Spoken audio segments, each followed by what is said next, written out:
I'd like to welcome everyone to the City of Kingston's Town Hall meeting on the Interim Control Bylaw.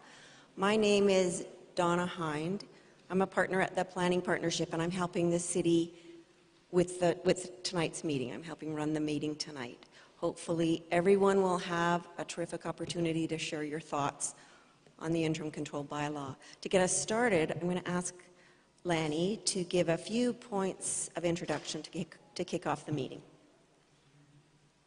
Thank you, Donna, and I would like to thank everybody for being here tonight with us and taking this time to not only receive information that we'll be providing, and we do have quite a lot of information to provide to you tonight, but also get your feedback.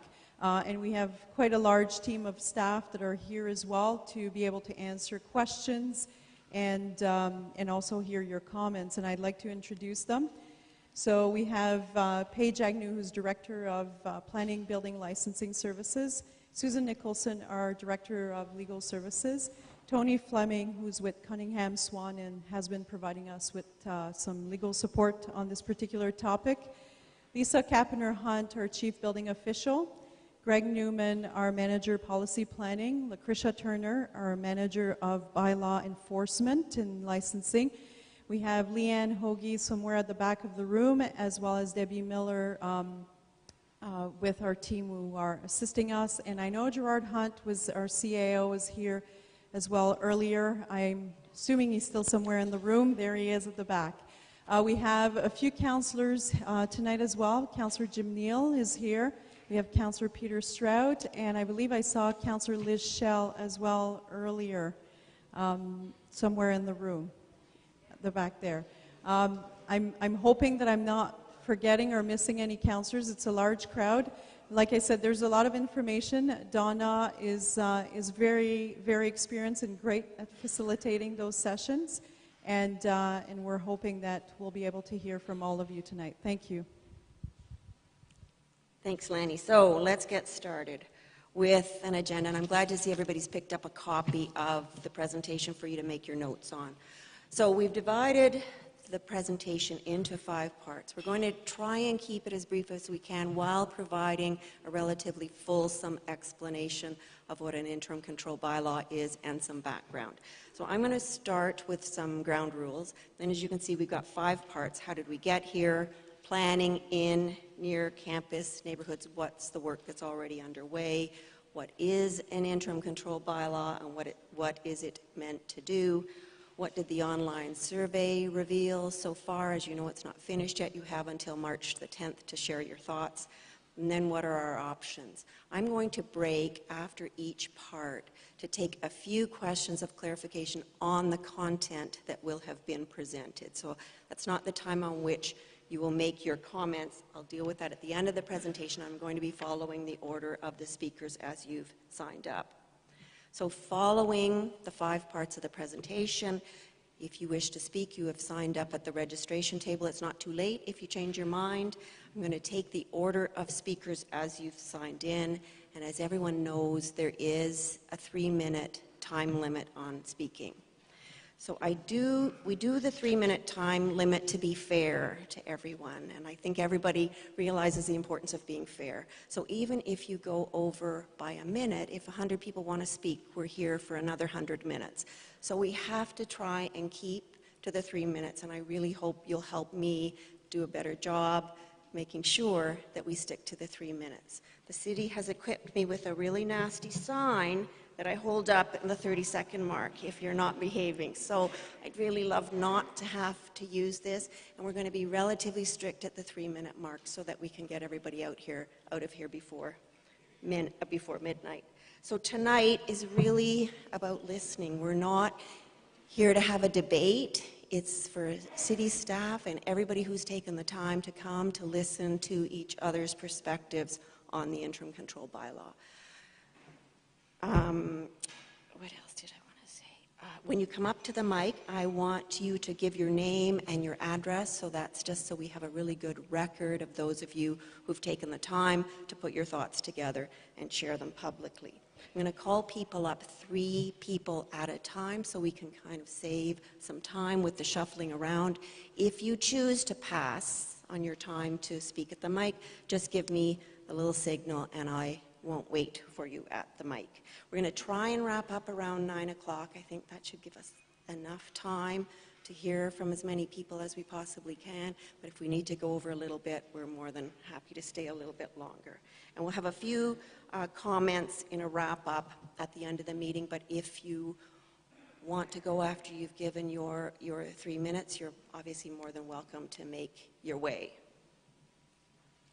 I also ask that there be no clapping after anybody's 3 minutes, just in an effort to keep the meeting running relatively quickly and smoothly. I want to make it clear that staff are not here to give an opinion on specific applications or proposals or previous built projects. Tonight's about hearing the general land use concerns that everybody has in the room. If there's a need to talk about a specific application or proposal, the city planning staff are more than happy to arrange offline meetings to discuss those specific applications. So some of the ground rules for tonight's session, that as participants in public consultation, we all have a role to make sure that the input is meaningful, purposeful, and most important, respectful. So as participants, we understand that the final recommendations may not necessarily reflect individual opinions and interests. We agree to share thoughts calmly, openly, honestly, constructively, respectfully, offering ideas, suggestions, and maybe even solutions so that city staff can strive to get a feasible solution. We understand that tonight's meeting is not a debate, that everybody has come because you know the value of identifying issues and concerns early in the process, that I ask everybody to listen and be respectful of other points of views or opinions that you may not share, and this is really hard to do sometimes. I ask everybody to share their opinions in a very calm voice and not get angry or loud or forceful with the group tonight. I think everybody has come because we have a deep-rooted belief and commitment to public consultation and know that it makes decisions better. So we're going to start with part one, and I'm going to ask Paige to give a really brief introduction of how we got here.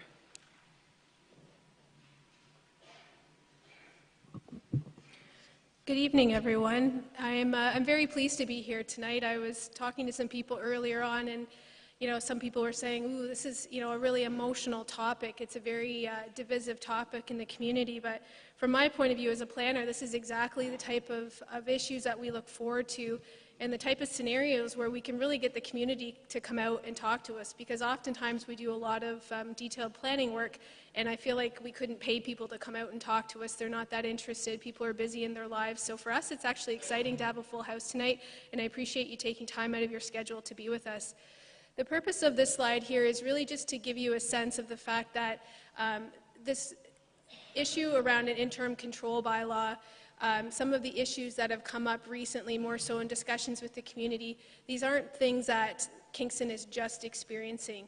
The planning department, although I've only been with the team for about 2.5 years, they certainly have been working actively on looking at good planning principles in these districts for the last almost 30 years. And there's been a tremendous amount of work that's been done collaboratively with the community. Since then, the community did have an interim control bylaw that was enacted in the 1990s. So again, this isn't a completely new concept that we're experiencing. But what we are hearing is that the work that's been done, there's been some great work done to date. We're not done that work. And as you know, from the planning perspective, we're never done our work. We're in the process of managing change and responsible change. So that's always going to be an ongoing piece for this community. And this timeline really gives you a sense of all the work that's been done. The most recent work was done in terms of the detailed stuff as part of the downtown residential review that was done in 2005. There were some detailed amendments that were made to the zoning framework during that time. So part of the presentation that we're going to get into later is really, we're starting to dig into the data to look at what's happened in the last 12 years. What are the trends that we're seeing? what are the types of applications that we're seeing, where are we still seeing some concerns that are popping up with respect to compatibility in built form, and how can we continue the evolution of planning policy in this area to get it to a place where we feel that it's really representative of what the city's overall plan for growth is. So with that said, Greg is going to do the next part of the presentation, and then we'll take some questions.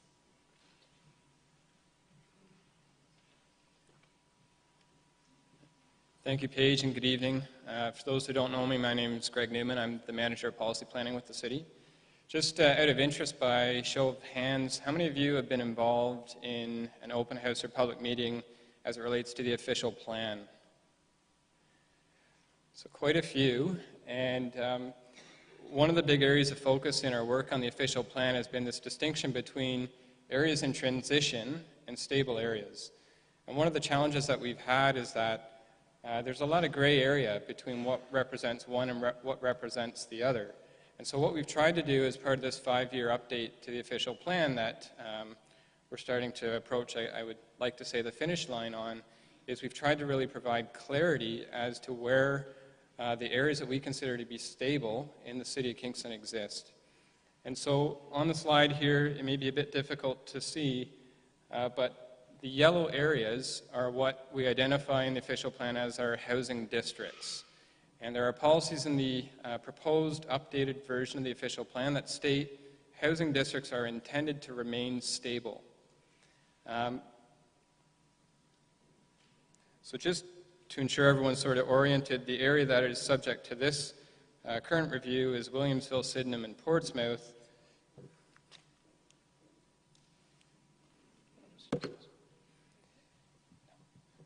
And so those areas are predominantly fall within this stable area understanding or mapping. They're largely within the yellow. The pink here represent Queens and St. Lawrence College, the Green City Park. The large orange areas, so these are what we recognize in the official plan as the centers and the corridors within the city. These are the areas that we are purposefully attempting to direct growth and intensification. So some of the things that we're doing, as Paige mentioned, we're proactively, or at least we're trying to be proactive in managing change within the City of Kingston. And housing districts, as I mentioned, as mapped, are intended to remain stable. But that being said, there may be segments within those stable areas that are undergoing fundamental change. And it's that sort of change that we need to try and wrap our heads around and try and guide. So one of the things that we've done with the update to the official plan is we've started to define policies that contemplate the types of change in these stable areas that we would generally be supportive of, provided certain considerations are addressed. So one of the big changes that we are proposing as part of this update to the official plan is to recognize the importance of built form.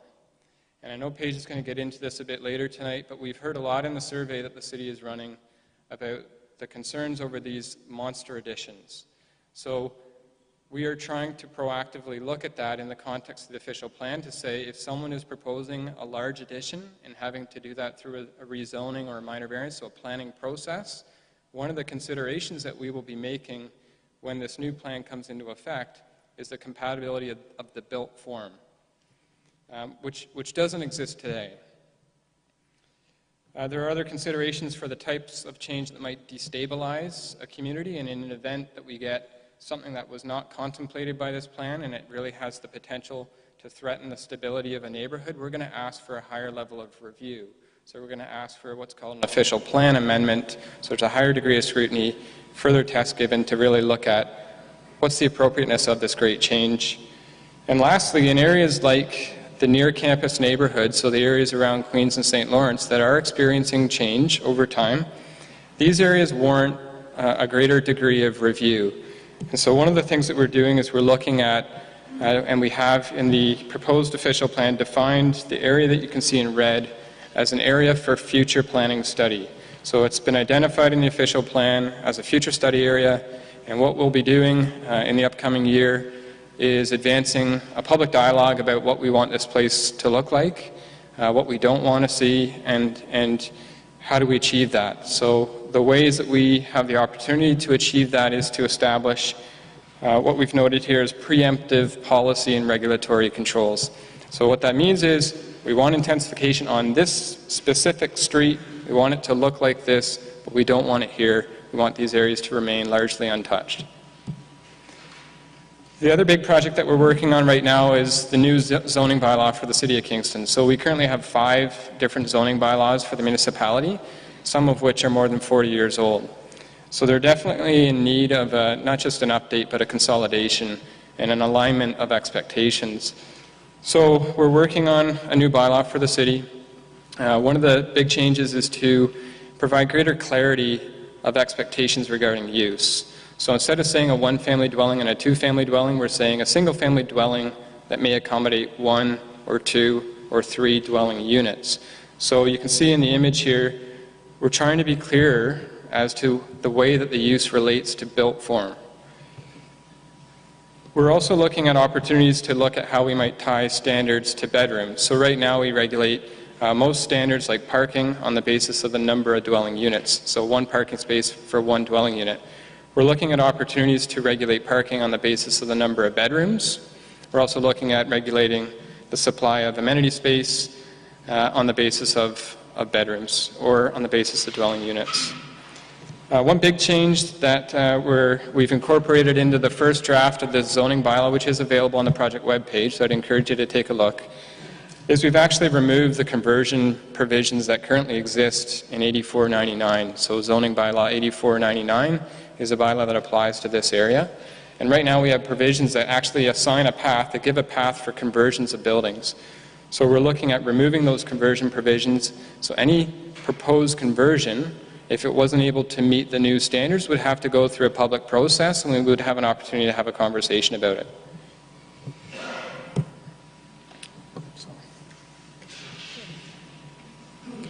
So from a property standards and bylaw perspective, certainly as we've been involved in a lot of conversations and going through hundreds of surveys, we've identified that not only are there concerns from the community with respect to built form and physical change that's manifesting in this area of the city, but there's also been a number of concerns brought forward with respect to more behavioral issues that are tied to,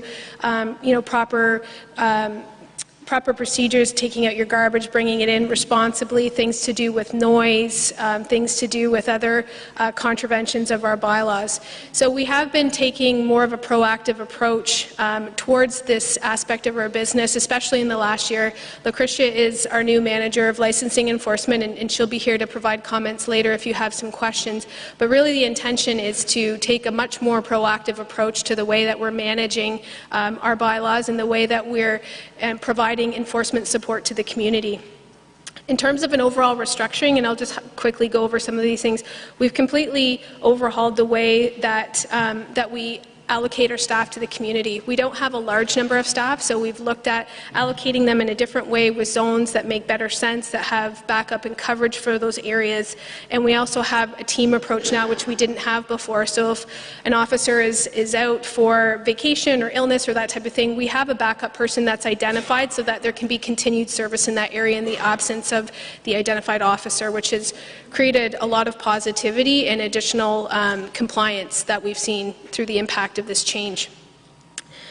We've been using for the last couple of years an email notification program, and this has been really effective in helping to streamline the move-in, move-out process associated with post-secondary institutions as people come in and come out of our community every year.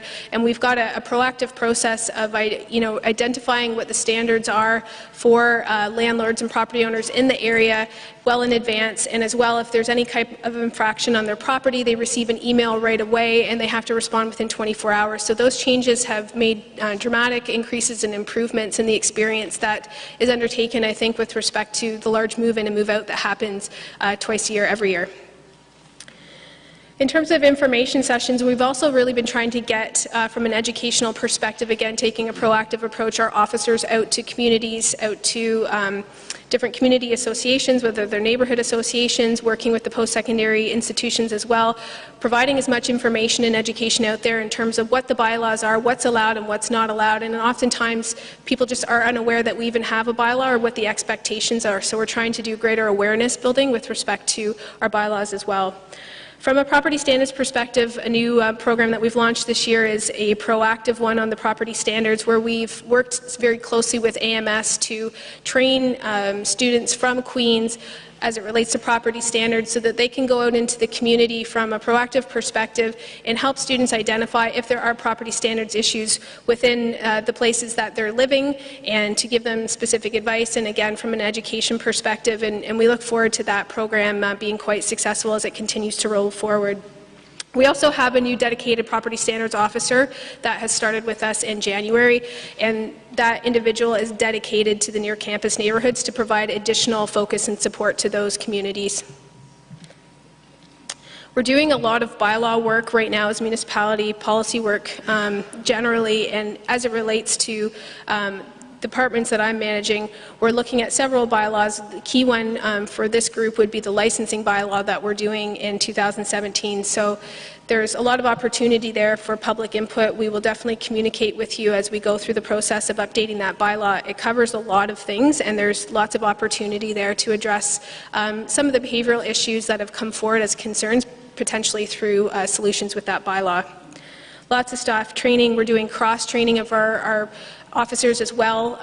Bylaw officers and property standards officers, they have different training and they have different jurisdictions, but we're cross-training our team members as well, so that when one officer shows up at a property, even if it's not a property standards issue, and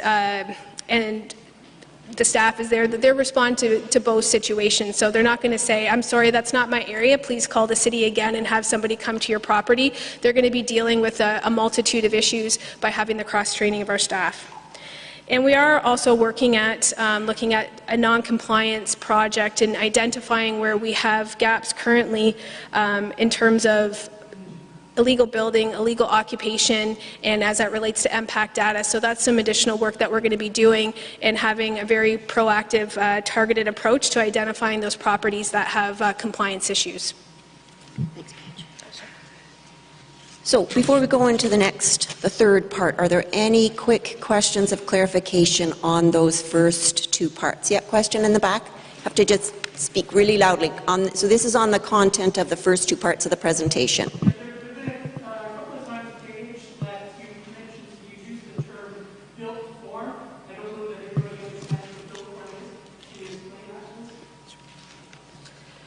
Absolutely. So by built form, we actually mean what's the physical building that's on the property. So it doesn't have to have anything to do with who lives inside it. It's how tall is it? How wide is it? How deep is it? How does it relate to the buildings that are around it? What are the window configurations? What's the roof look like? Is it a peaked roof? Is it a flat roof? Those are the types of things that we look at with respect to built form, and built form is implemented through zoning specifically. So a lot of what we're hearing from the community is very built form specific. Any other quick questions? Yep, Councillor. And then I'll come over here to the right. Yep. Thank you. Question about timelines and studies. The land use study that was asked for by the last council motion, just a few councils ago, did that fit into the plan that we already had, in terms of the overview that you had at various levels? Is that a new piece, and has it begun? How does it fit in with the overall chronology of the various studies? So the difference would be that the geographic area that's currently shown in Schedule 13 of the draft official plan that's going to council next week, it's not as expansive as what the overall boundary that was requested as part of this interim control bylaw that is currently being discussed. So the geographic area is a bit wider in terms of the consideration. That work is or was on our work plan to tackle in 2018, so obviously we have adjusted the timeline based on the sense of priority that Council's asked us to look at this. And we did have a scope of work that was sketched out at a very high level last year to look at this study, but certainly as part of receiving all of this excellent public feedback, it's very clear that we have to amend that scope of work as well to include some additional considerations that 2 years ago we weren't thinking about as specifically as what we're hearing now from residents and from councillors. I think I had a question over here. Yep. Yes, I wonder if you could perhaps differentiate or define bylaw versus property standards. I will do my best. Lucretia, please let me know if I say anything that's not correct. So from a bylaw perspective, our general bylaw officers, and we have 5 of them for the entire city. So what they do is they can apply from a regulatory perspective. They're all provincial offenses officers, so they can apply and enforce any bylaw that the city has. So generally those refer to any issues that happen on municipal property or off the private property. Property standards really refers to what happens on the individual private property. So a property standards officer has the ability and the legal ability to go onto private property and assess anything to do with the condition of that property specifically. So for example, a differentiation would be garbage on the boulevard would be considered a general bylaw issue because it's not really linked to the condition of the dwelling, whereas something to do with broken windows or an unsightly kept yard or mattresses or couches on the front lawn, that's a property standards issue. Okay. I'd like to move on. I'll take 2 more questions. Go ahead, Councillor, and then I'll come over here. Could I ask that the definition in terms of land use planning of stable neighborhoods be explained? Because people often think stable means who lives there, but it doesn't have a definition in terms of actual land use planning. Sure, thank you for the question. So stable areas, in the official plan itself, there are 5 or 6 criteria or characteristics that define a stable area. Consistency in the built form, so consistency in a row of single-family detached homes versus a single-family detached home against a 3-story apartment building against a row of townhomes. So that's one of the characteristics. There is also discussion of the tenure of the housing, so is it entirely a community or a block of freehold units, so owner-occupied units, or are they rentals? And there are, as I say, there are 5 or 6 that are outlined in the official plan that are really tied to the characteristics of the neighborhood, the land use characteristics. There's no mention of who occupies the homes in the neighborhood. It's strictly the form and the orientation and the design of the housing. Okay, I'm going to take one more question, and then I ask the, I'm going to take 2 questions there because there's a bit of confusion. And then I ask the others to just jot your question on your hard copy and make sure you come and see the staff team before the end of the meeting. So I'm going to take these 2. I'm going to take you as well. So we'll start here. Can you just clarify this term as of right building conversion, how it relates to this bylaw 8491? Sure. So from a planning perspective, when we talk about something that's an as-of-right permission, that means it's an inherent property permission that exists because of your zoning. So if a conversion or a change to the building is happening and we describe it as an as-of-right scenario, that means that whatever the physical change is that's taken place on the property has been done within the existing zoning or the existing permissions that are granted to that property. So no changes required that would require a Planning Act process and public consultation. Okay, and then the last question. I have a question, and now you use the word proactive so many times that you're Donald Trump might pick it up. What does the word proactive mean to you? And the question is, if you're proactive, where is Queens? Queens is the elephant in the room tonight. And that, in my view, is something that's going to happen one of these days. Okay. Planning, Queens University has to be involved in that planning. You have a memorandum of Okay, so let me just get the question. So I think I heard the question that you started. What does... How proactive are you really? I don't know if that... Do we have an answer? Yes, I do. Let's also, what I heard you say right in the beginning was a definition of the word proactive.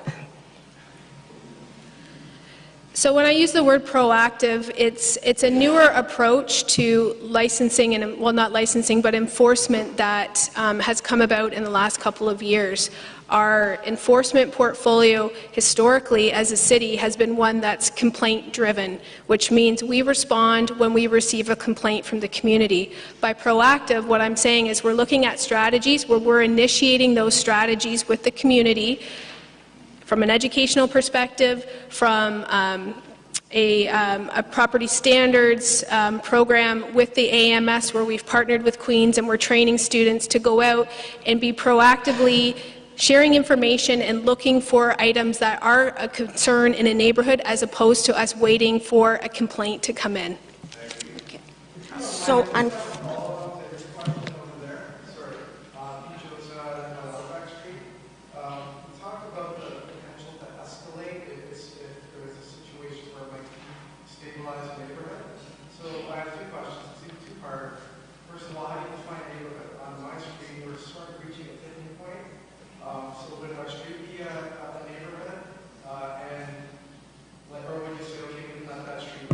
so the first question is, how do we define neighborhood? And the second question? How do you define that sort of destabilization point? What's the tipping point? Okay.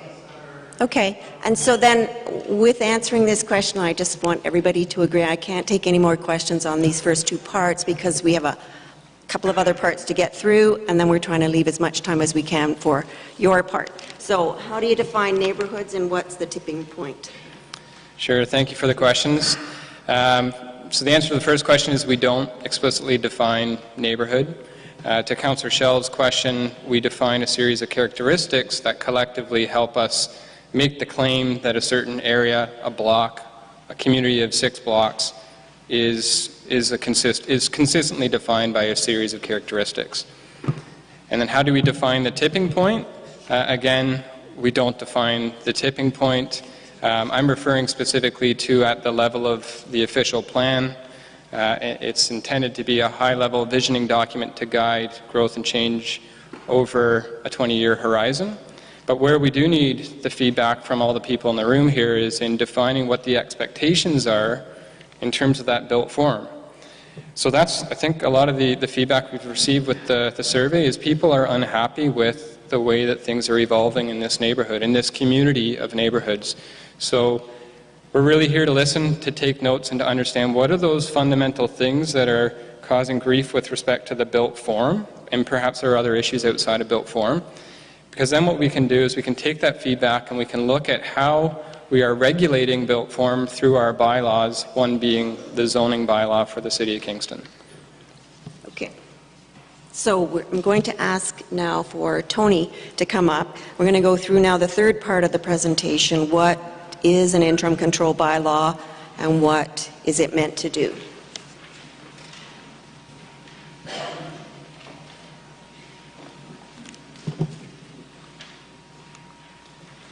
Thank you. So first of all, just as a basic understanding of what it is that we're talking about when we're talking about an interim control bylaw, it's found in the Planning Act. It's Section 38 of the Planning Act. It is a technique or a tool that allows a municipality to essentially put a freeze on certain types of development or land uses, and it has to be within a defined area, and that happens for a period of 1 year.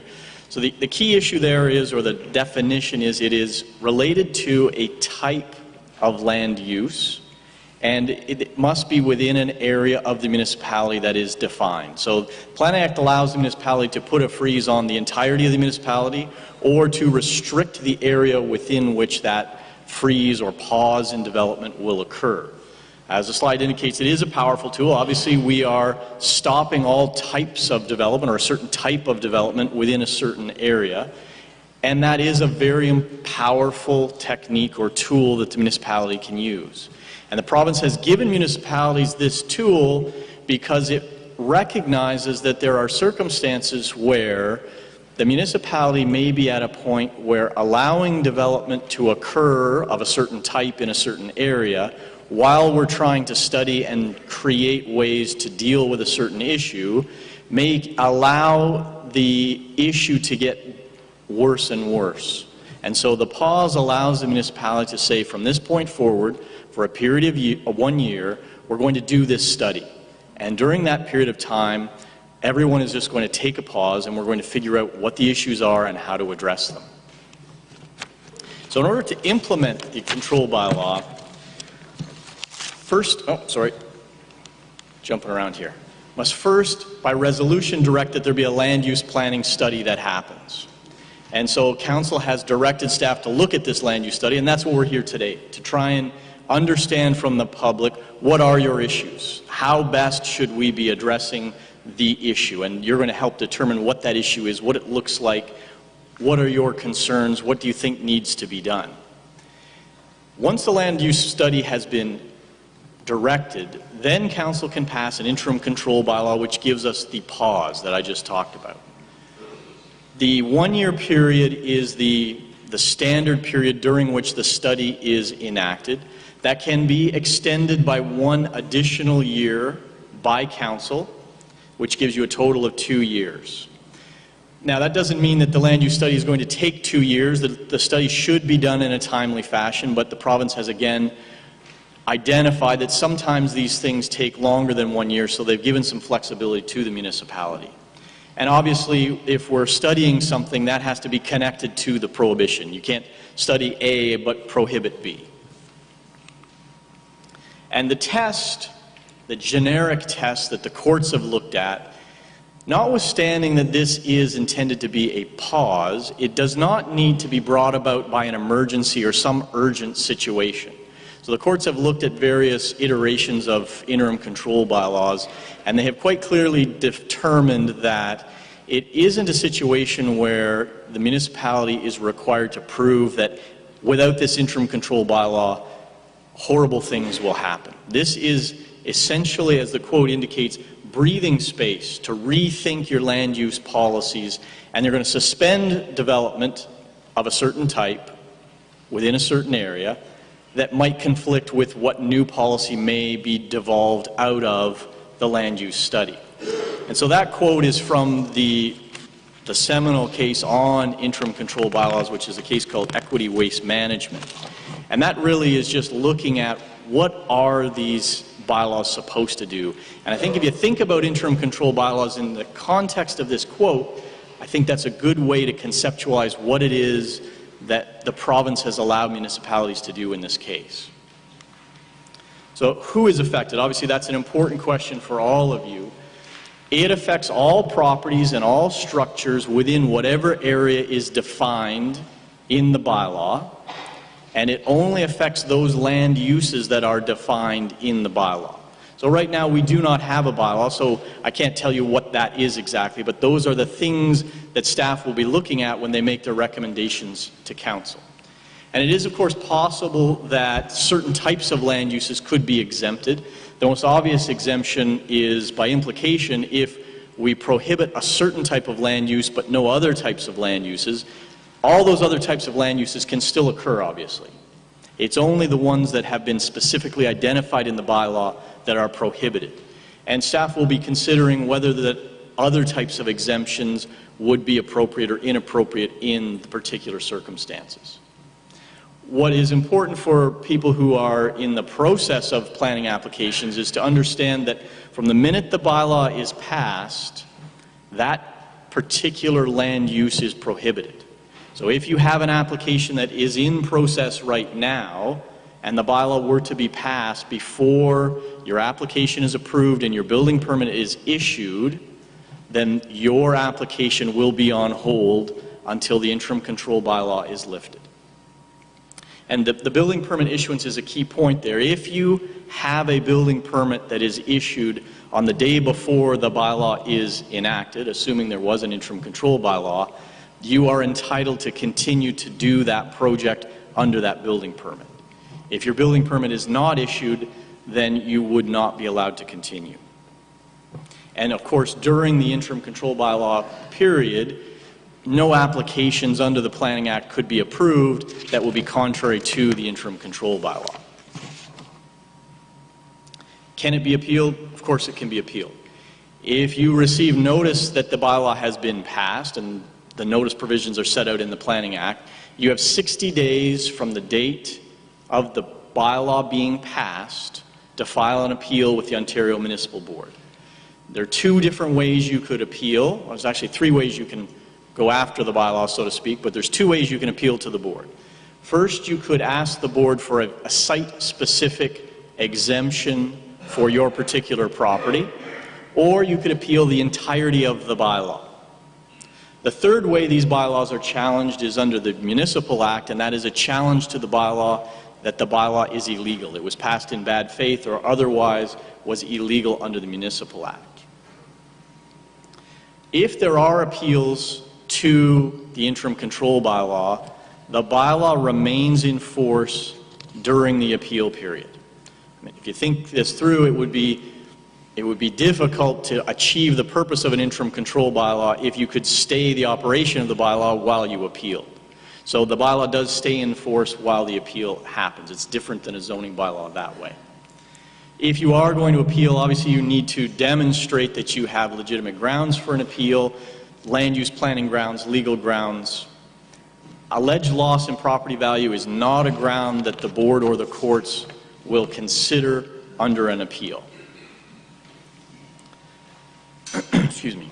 And then another question would be, can it be varied? So let's say, for example, you have a property, you want to do something, but the interim control bylaw is in place. The type of development you want to do is prohibited. There is a potential for a minor variance to the interim control bylaw. And this type of minor variance is no different than any other minor variance. Under the Planning Act, there are 4 tests that anyone who wants to have a minor variance must meet. First of all, is the variance minor? Does the variance meet the intent and purpose of the official plan? Does it meet the intent and purpose of the zoning bylaw? And does the development that would result, is it appropriate and desirable for the development of that particular parcel?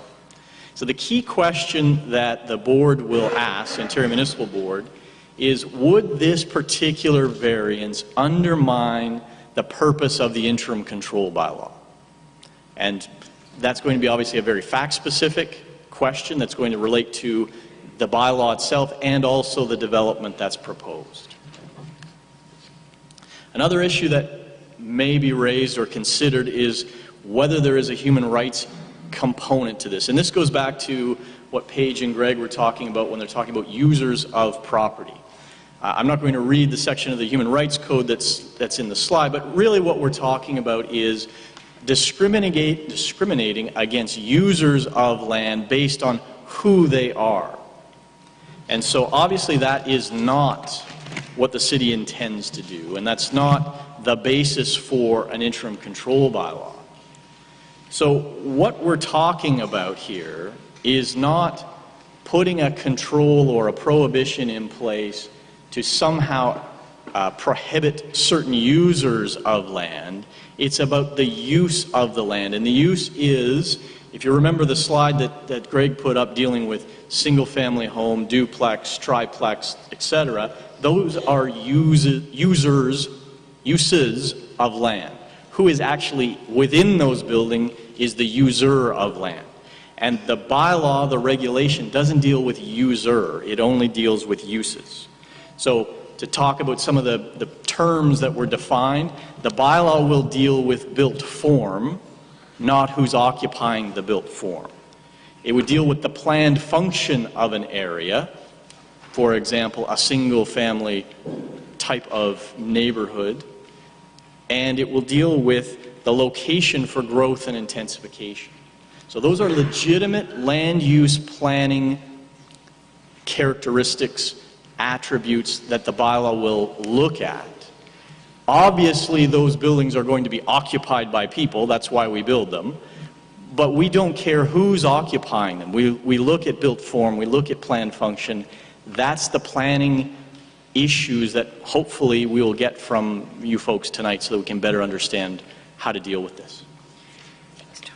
So are there any quick questions of clarification on what an interim control bylaw is and what's it intended to do? I'm going to take a couple here. Yep, go. Thank you. I know the first kind of iteration came to council, there was a lot of concern about unintended consequences. And so I just want to clarify about the reach of the interim control bylaw. And correct me if I'm wrong, I've asked every time why we are saying no to secondary schools, for instance, which is a provincial priority, a municipal priority, and would indeed, is it addressing the problem that, as nicely defined, which is the 8 and 10 bedroom additions going on the backs of houses. And if you could also comment on the fact that, as I understand it, Oshawa faced a similar issue some time ago, and their interim control restricted to only 4-bedroom construction. And could we do that kind of where Okay. Okay, so we'll deal with the secondary suites issue and the relevance of the Oshawa example. So with respect to secondary suites, that's a very bylaw-specific question. So there isn't a bylaw right now that's being recommended by staff. So I can't comment on is secondary suites going to be included or excluded. We simply don't know the answer to that. But that does tie into your first point, Councillor, which was about the unintended consequences. And so what I would suggest to Council and to staff is that obviously we're going to be considering unintended consequences, but you are dealing with, I'm going to call it a blunt instrument because that's what it is. It is a prohibition on certain land uses. So what the difficulty is trying to balance getting to the heart of the problem and dealing with a prohibition on land uses that deals with that problem. And hopefully tonight will help flesh out what that quote-unquote problem is. But I can't say to you that any bylaw can deal with all unintended consequences. And secondary suites may or may not be caught up in that issue. What I can say to you is a properly constructed study and a properly constructed bylaw, if they dealt with and prohibited secondary suites, would still be defensible because the province has given municipalities this very broad tool. And at the end of that process, you will have a study that will make recommendations about how to deal with the quote-unquote problem, and that will obviously include secondary suites. So it's not as if you are saying secondary suites will not occur. You're saying we're taking a pause, and if some secondary suites are caught in that, that is just part of the process, and they will have to wait their turn the way any other development that's caught by this will have to wait its turn. Now, with respect to the issue of bedrooms, again, that gets to a very specific type of restriction that could or may not be included in a recommendation for an interim control bylaw.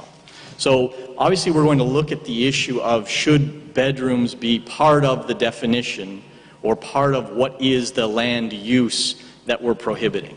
And that certainly could be part of the consideration. I can't tell you at this point whether it will or won't be or whether it should or shouldn't be.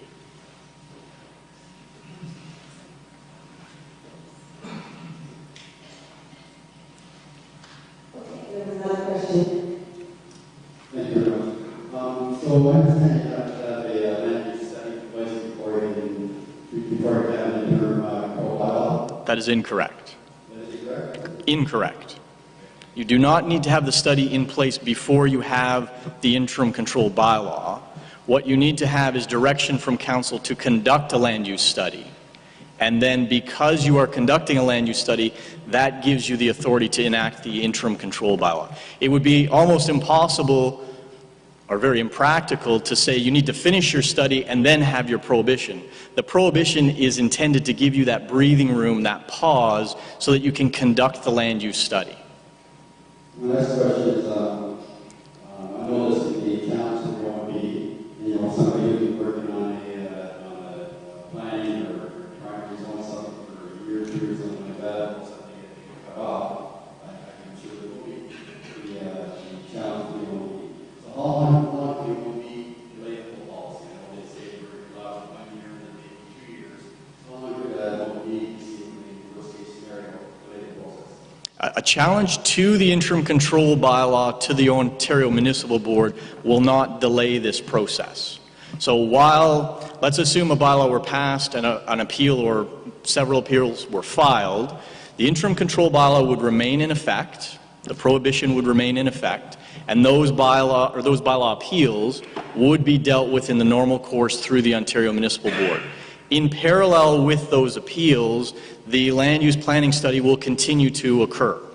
So there is no sort of quote-unquote lost time. The city staff wouldn't halt the planning study to wait and see what the outcome of the appeals would be, because then you're eating up your time frame, and you may not be able to finish it. And from what you've heard tonight from Paige and Greg, there was a plan in place to do a near neighborhood study in any event before the interim control bylaw became an issue. So that would still continue. The only time that a board appeal has the ability to delay things is at the end of the process. So we've done the land use planning study. The result of that land use planning study may be an official plan amendment, it may be a zoning bylaw amendment, or both. If either of those planning, planning results are appealed, then under Section 38, the interim control bylaw can be extended while those appeals are being dealt with. But that's not an appeal of the interim control bylaw. It would be an appeal of the zoning amendment that is a result of the land use planning study. So you're correct that there could be an extension of the time period for an Ontario Municipal Board appeal, but it's at the end, not at the beginning. Okay, I'm going to move on, just again keeping an eye on the time. But again, if there's questions that have not been answered, scribble them down on your pages and make sure you come up and ask the team before the end of the meeting. So the fourth part of the presentation, I'm going to ask Paige to come back and talk about what the online survey has revealed so far.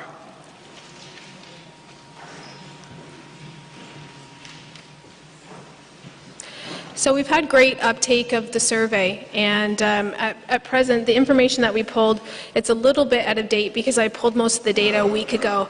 But as of today, we're close to 500 completed surveys, which is a great amount of feedback to receive in a very short period of time. So in terms of the overall survey, what it's showing to us, like I said, it was based on 445 survey completions, which is what the data showed last week. And of that, again, we were looking at trying to identify people that were filling out the survey. Were they residents of the area that is being considered for an interim control bylaw? So we found out that 79% of the respondents were. And then looking at the overall question that was posed in the survey with respect to, do you support the use of an interim control bylaw? And 50% of respondents were strongly in favor, and 23% were in favor. So again, when we speak to the land use issues that are here, which is what we have to consider related to an interim control bylaw, what the survey data has showed us is that 76% of survey respondents have land use concerns related to construction of new homes, new additions, or conversions of existing homes in the near campus neighborhoods. And when you look at how that divides out by type of land use concern, what you see across the bottom, those are the built form considerations that Greg and I were speaking about earlier in the presentation. So looking at things like building depth, building height, lot line setbacks, increased density. So it goes through the consideration of all of those built form pieces, and this is how respondents came through in terms of the overall survey data. A number of issues were also identified by respondents to the survey that contribute to the following concerns. So again, keeping this from a very land use driven perspective, increased shading on property, loss of privacy due to intrusive overlook, light pollution, increased traffic, reduced ability to enjoy your property, visual intrusion, all of these pieces that are listed here, these are actually the compatibility considerations that are currently listed in Section 2.7 of the official plan. So again, trying to really drill into what the built form concerns are from the neighborhood perspective.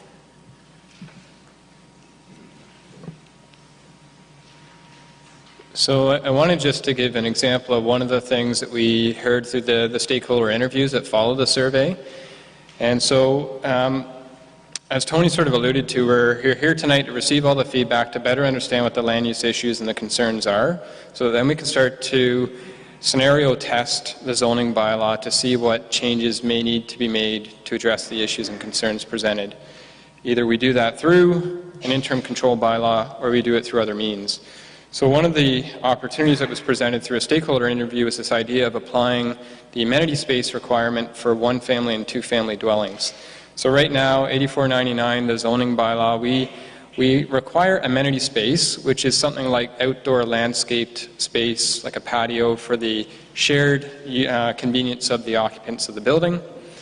But we only require it when you hit a threshold of 3 or more units. So the suggestion from a member of the public was, well, what if you applied it to 1- and 2-family dwellings? The potential that would have would be that person trying to do a large addition off the back of their home to accommodate a second unit would come hand in hand with the need to supply outdoor amenity space, and as a result of that, the box potentially gets a little smaller. So that's one opportunity that we are looking at, just as an example of some of the feedback we've received. How do you get there? How do you make that change? So one opportunity is to pass an interim control bylaw to say no more expansions until we further evaluate this. Alternatively, we get a lot of good feedback tonight. We're able to come up critically with suggested changes to the bylaw that will allow certain things to happen while addressing some of the bigger issues of concern through amendments. So we could advance a zoning bylaw amendment to make changes to the existing bylaw 8499, and in doing so address some of the big issues. And in tandem with that, potentially consider an official plan amendment which would give context to the changes. So if we say, for example, we want to apply amenity space to 1- and 2-family dwellings, perhaps the amendment to the official plan would say, here are all the reasons why amenity space is important. So the last point here is there are other performance standards like yard setbacks, building height, percentage of a lot coverage, the percentage of a lot that a building covers, and other things that we could look at through the advancement of a zoning amendment or an interim control bylaw. Okay, end of part 4. Any questions of clarification on the survey or the amenity space? Yeah, in the back.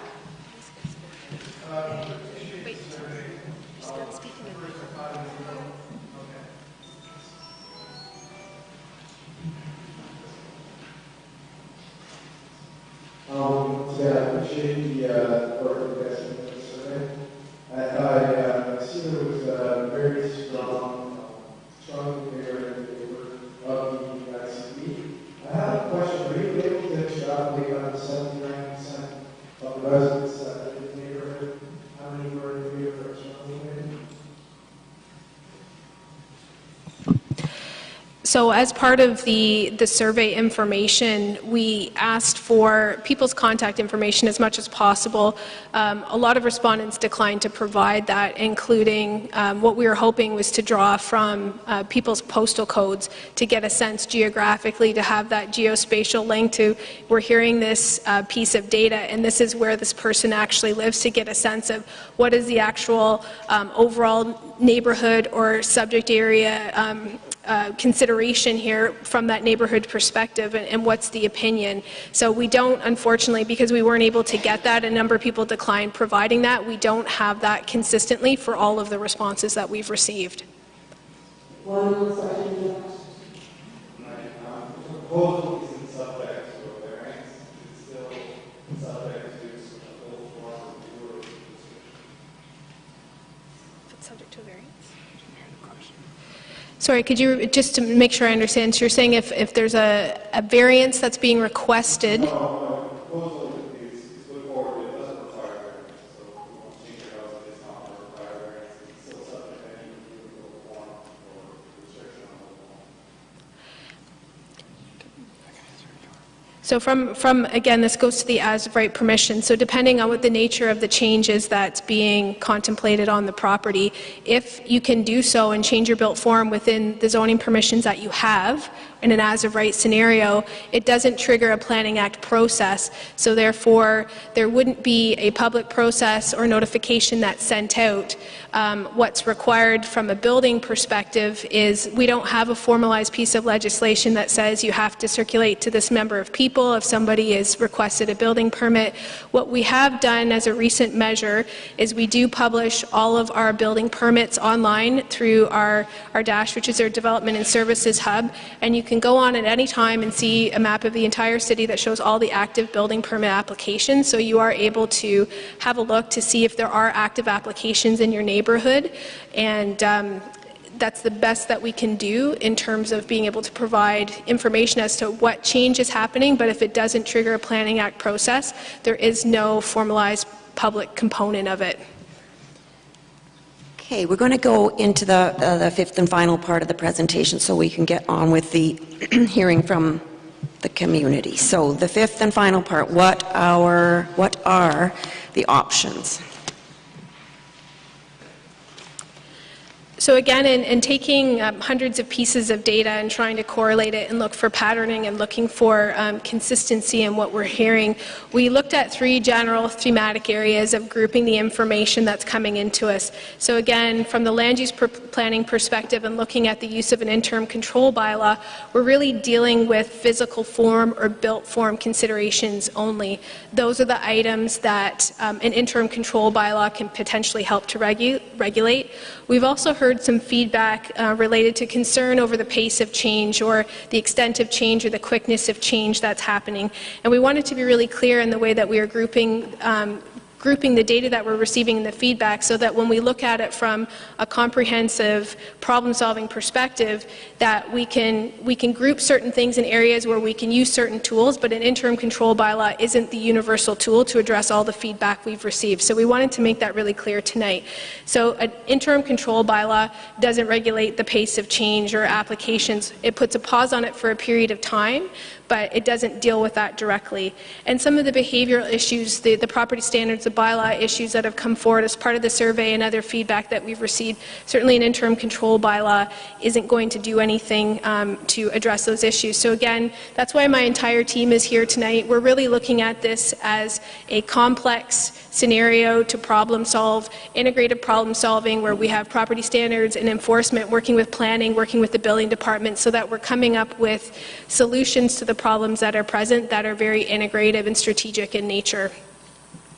So from the physical form perspective, things like height, form, massing, setbacks, landscape, architectural detail, things that are related to built form or what we've been referring to as built form through the presentation.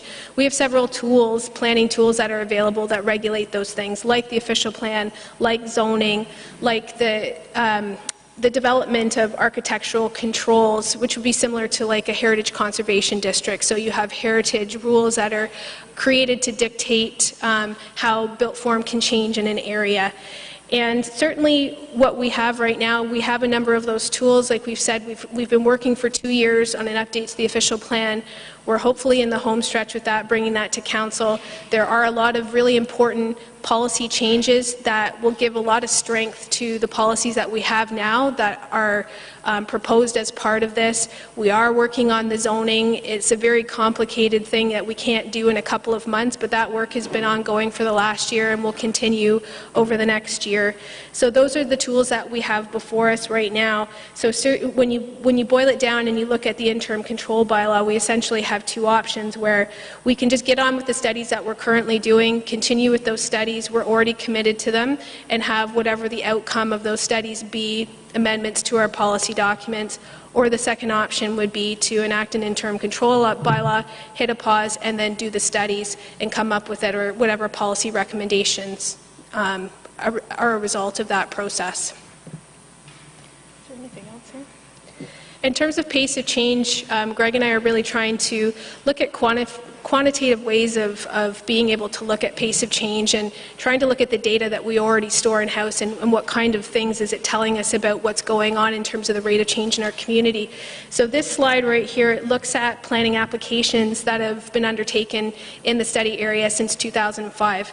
And the reason we use 2005, again, if you remember from the beginning of the presentation, that was when the downtown residential review was done, and that was when the last comprehensive set of zoning changes were made in the near campus neighborhood. So we've tried to look at what has been the extent of change since 2005. This slide breaks it out by different types of applications, so whether it's a minor variance or zoning, consent, site plan. So you can see, it's fairly consistent. There is a little bit of variation, but we haven't seen a huge spike in the number of overall applications that we've seen over the last 12 years. And again, this is looking at them in aggregate, so by year. We've definitely had some increases, but when you look at the scale at the side, I mean, we're talking about 60 applications max, and that was in 2015. So we definitely are seeing a fairly consistent rate of application through the planning office, nothing that we've seen dramatic spikes when we compare the data. This slide here, this actually shows the active applications, Planning Act applications that are currently in the queue in the near campus neighborhoods.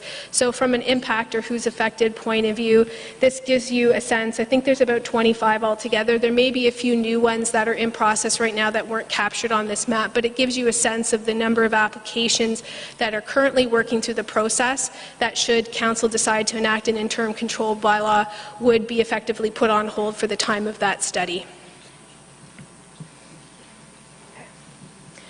In terms of next steps, just gives you a visual timeline of what we're working with. Again, I wanted to reiterate that the survey is still open until March 10th. We've been actively working on analyzing data, analyzing case law from other municipalities that have been through similar planning challenges as Kingston, gathering the data from our GIS, looking at all the applications and trying to find correlations between the types of change that we see going on. So that work is being undertaken right now. We are looking to prepare all of that in terms of a comprehensive report that will be going back to council in May. So we're on a fast timeline to be able to make that commitment back to council.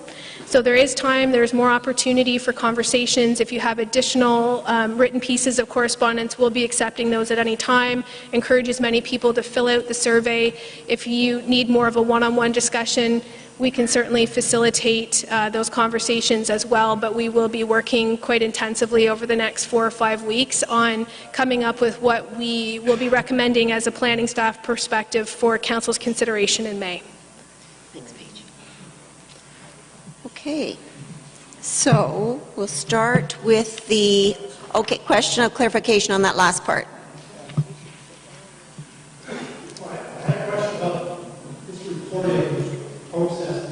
To council. They're all relatively close to the area. Yep. What about the other city councils? How are they going to be informed, and how will their voting be influenced by the study that's going on now? Okay.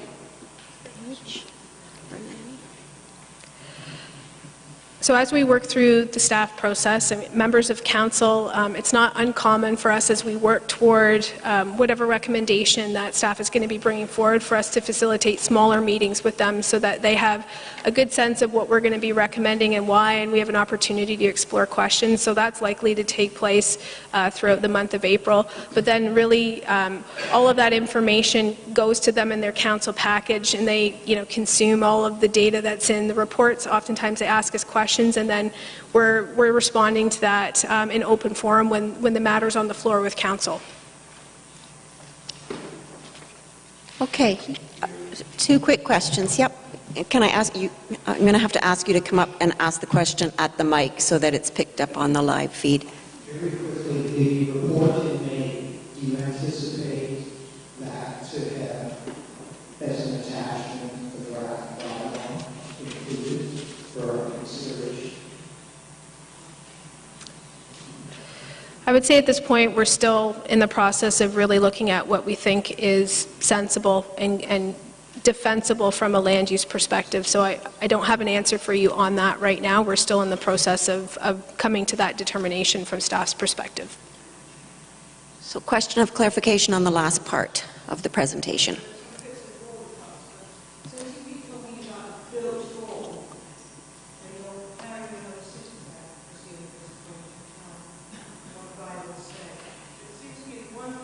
Missing in Kingston is the roof lines in the streetscapes.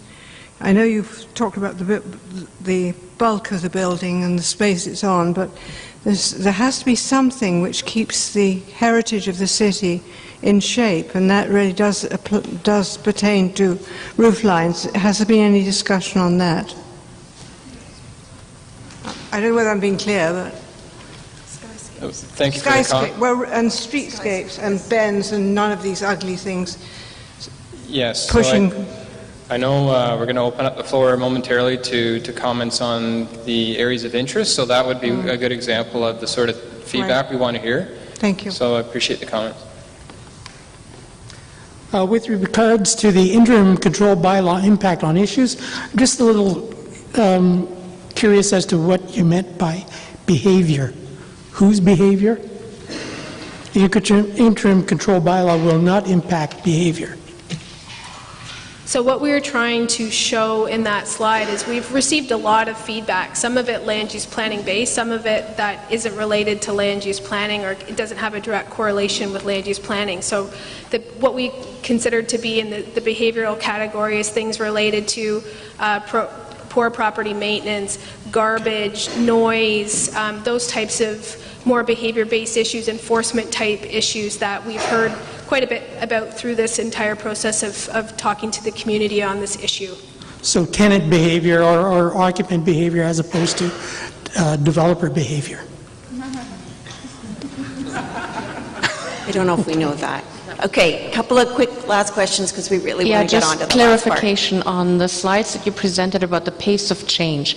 And I'm not sure if I got the sense that you were expecting to see a peak and you didn't. I think that's probably a wrong assumption to make. But I'm also not clear on the that second slide here when you have the consolidated kind of planning applications. So that's all planning applications. It does not, while the number seems to be fairly steady, it doesn't give us any sense of really the type of change that is happening. So the intensification maybe of change. Anyway, so it just these two graphs are not very revealing to me, or at least I'm not sure what they think. I'd like to know what you think they reveal to you. Well, that's part of the work that we're doing right now. So as you can imagine, going through planning applications and the building permit. So we haven't showed all the building permit activity, but we're also looking at that in detail too. And the reason we're looking at building permit activity independent of planning applications, it's for those as-of-right scenarios where people have been able to obtain building permits to facilitate whatever type of construction they want to do on their property, and because they've met all of the planning policies, they've just required a building permit. So These don't reveal that. no, they don't. So the information, again, we're going through a lot of in-depth analysis. We didn't have enough time to pick apart 500 or so applications and building permits into the intimate details for this presentation, but we will be speaking to that in greater detail in the staff report. Okay, final question? Yeah, I was struck by the great participation in the survey. Just revisiting that, I think I saw that almost 80% of survey respondents identified as being members of the communities under discussion, which is great. And correct me if I'm wrong, but I think 73% of respondents expressed either very strong or strong concern about, or strong support for the interim bylaw. And then on the next page, pretty well every category of dwelling type of concern, participants expressed over 80% Question? concern. Question? My question is, it seems to me that's an overwhelming response, and I'm just wondering what kind of weight that survey response will have as you guys discuss our options. Okay. So thank you again for the question. So for example, one of the things that was identified as a recurring 88% of respondents felt was an issue was building depth, or sorry, lot depth and building depth. So what that tells us, and to the other question about the nature of the applications you see up here, we are deconstructing these applications and we're assessing the people that got a building permit and didn't have to go through this process to understand what standards could be used to speak to those issues like building depth, building height, lot coverage. So we're sort of trying to correlate the two. So what we're hearing and how does that translate into standards that we can modify to better address the issues. Okay, so we're going to start with the the community talking, comments. I have about 25 people that have signed up, so you can do the math, times 3. I'm going to call people up 3 at a time just so we can get a little line at the microphone. So I'm going to ask Emily, Bruce, and I believe it's Mac to get positioned at the microphone.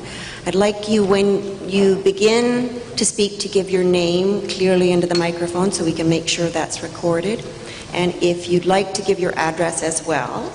And to remember, Emily, you are our guinea pig. I'm going to stick to the 3-minute timer. I'm going to start the timer on my phone, and I'm going to hold this up when you have 30 seconds left. Good? We're clear? Okay, thank you very much for putting your thoughts together. And we are about to start. Are you okay? Do you need it turned down a little bit? Crank it down. Just bend it down. Thank you. Okay, so my name is Emily, and I have some things to say about the interim control bylaw being passed. So why do I want this interim control bylaw being passed? Because I like living in Kingston. I can bike to school and bike in my neighborhood without too much traffic. I can walk to school. I know all my neighbors, and we say hello to each other when we see them.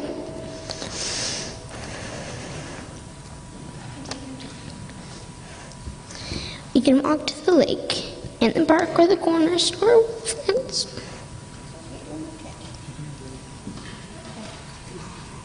I'm going to help her. She likes to walk to the lake.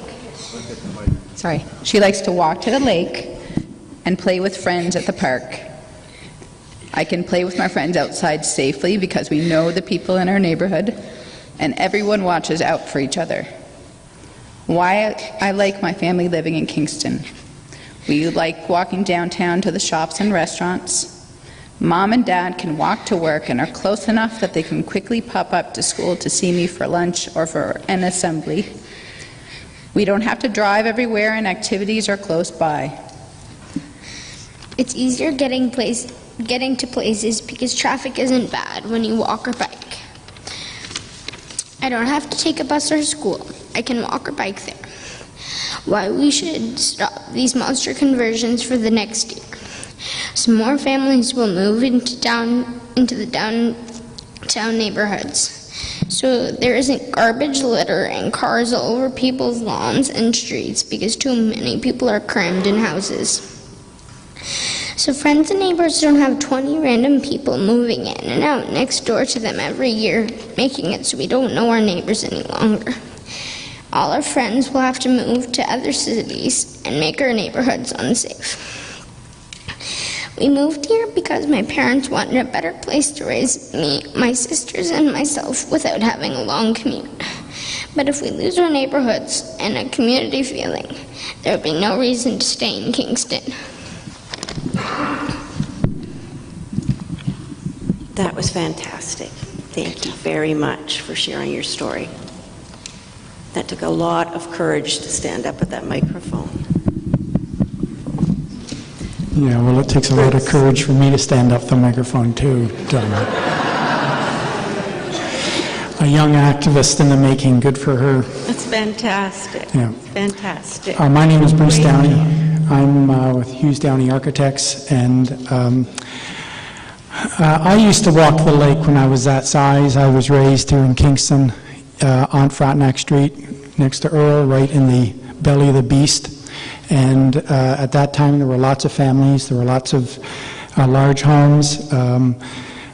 Queens was growing. Queens continued to grow. At that time, they were contained by city laws that they couldn't expand beyond particular regions. It isn't only Queens. It isn't only the students. We had a lot of friends who were students who lived in the particular area, but they were mixed neighborhoods, and there were a lot of inappropriate, excessive alterations to buildings, and bylaws were enacted in order to control those changes. And those particular bylaws dealt with dormers, building depth, all the issues that Greg and was brought forward in his submission, and that was 40 years ago. That was a long time ago. And as a result of that, they're trying still, and I appreciate this opportunity, and I appreciate what you're doing, your whole team is doing, to try to address concerns that citizens have. But in all of the bylaw-related applications, you can't control who lives in a house. You can't control. They tried. One of the bylaws they had at that time was how many unrelated people you could have in a building. That was in order to curb the type of people that were there, what age group they were, and that didn't work. So I think that bylaws are the wrong tool for that particular job, and since you have something in line and that you're working on it, an interim control bylaw would catch so many people in that same net that would just be stalled for a year, maybe 2 years, while things are being sorted out, and I believe those things can be sorted out without an interim control bylaw. When bylaws are enacted to control one thing, they catch in that same net a number of other people, and as a practicing professional in Kingston, I've had to take clients to a number of committee of adjustment meetings when we wanted to do something to a building. This is your 30-second warning. For a family home, and they kept them, they had to go through changes and costs, and now there are more costs to that, including an archaeological investigation in most of the city of Kingston, downtown anyway. So bylaws, I think, are the wrong tool. An interim control bylaw is a sledgehammer on a fly, and I think that you could possibly do this in other ways. There is a submission Thanks, that 5 others and I put together that I will leave here with you. Perfect. Thank you. Thank you very much. Matt. Hi, my name is Matt Gervin. I've been a designer and builder in this area for over 40 years, and I've done a lot of work down in Sydenham in these various areas, and we certainly have a problem. We've had a problem for well over 20 years of how big houses get expanded and so forth, and certainly that house in Centre Street, in my mind, is totally inappropriate. But I'm just going to back up for a minute. The interim control bylaw is supposed to be where, not necessarily emergency measures, but where there's a real issue. I'm on the executive of the Portsmouth Ratepayers Association, and I live in Portsmouth, and, I don't see any immediate issues that are coming up. One that would really stall would be the Church of the Good Thief. The people there have had to close their church a couple of years ago because not enough people, and they want to make it into an archive museum. And in order to do that, they have to be able to sell off the properties around the side of it. They've been working on this particular rezoning, or whatever they have to do, the rezoning, I presume, for the last 2 or 3 years. And if this interim control bylaw came in, that would just stop them dead. And they might have to sell the whole property. I don't know if they can sit and hold on to it that longer. So that's kind of the collateral damage that I think would be really devastating with an interim control bylaw. And I see no reason in the world why Portsmouth should be even involved with this discussion. Most of the issues are in Sydenham Ward. They've got really big lots, and I certainly don't condone the large houses at all. And the staff is working on these policies. I look around and I see that this started in January. There's not going to be a report until May. The decision by council might not be until June. That's just trying to decide whether to do an interim control bylaw. I just find that to be absurd. All the money that is being spent here, all the staff that's here, bringing in lawyers, bringing in, people like yourself. You spend 6 months, of doing all this, and then you're point, we're going to have an interim control bylaw or not. Why can't we just be spending this time and this money and this energy in fixing the bylaws, And I also don't see why, I think the issues are in Sydenham Ward myself. I don't see why, that you're working on this master plan working this master plan. I don't see why the, areas in Sydenham Ward where, if that's really where the issues are, and I think that's where they are, why that can be pulled out of the bylaw and they could just work in that specific area and come up with a bylaw, that could be part of the overall plan later on, but something that could happen in a much sooner time period. This is your 30-second warning, Mac. Okay. There's so much to say. I just really feel the interim control bylaw is totally unnecessary, and it's not going to solve the problem. What's going to solve the problem is having good bylaws and having them enforced. Queen's University gives us, Queens and St. Lawrence and RMC, they bring lots of interest and culture and money into the society, into our community.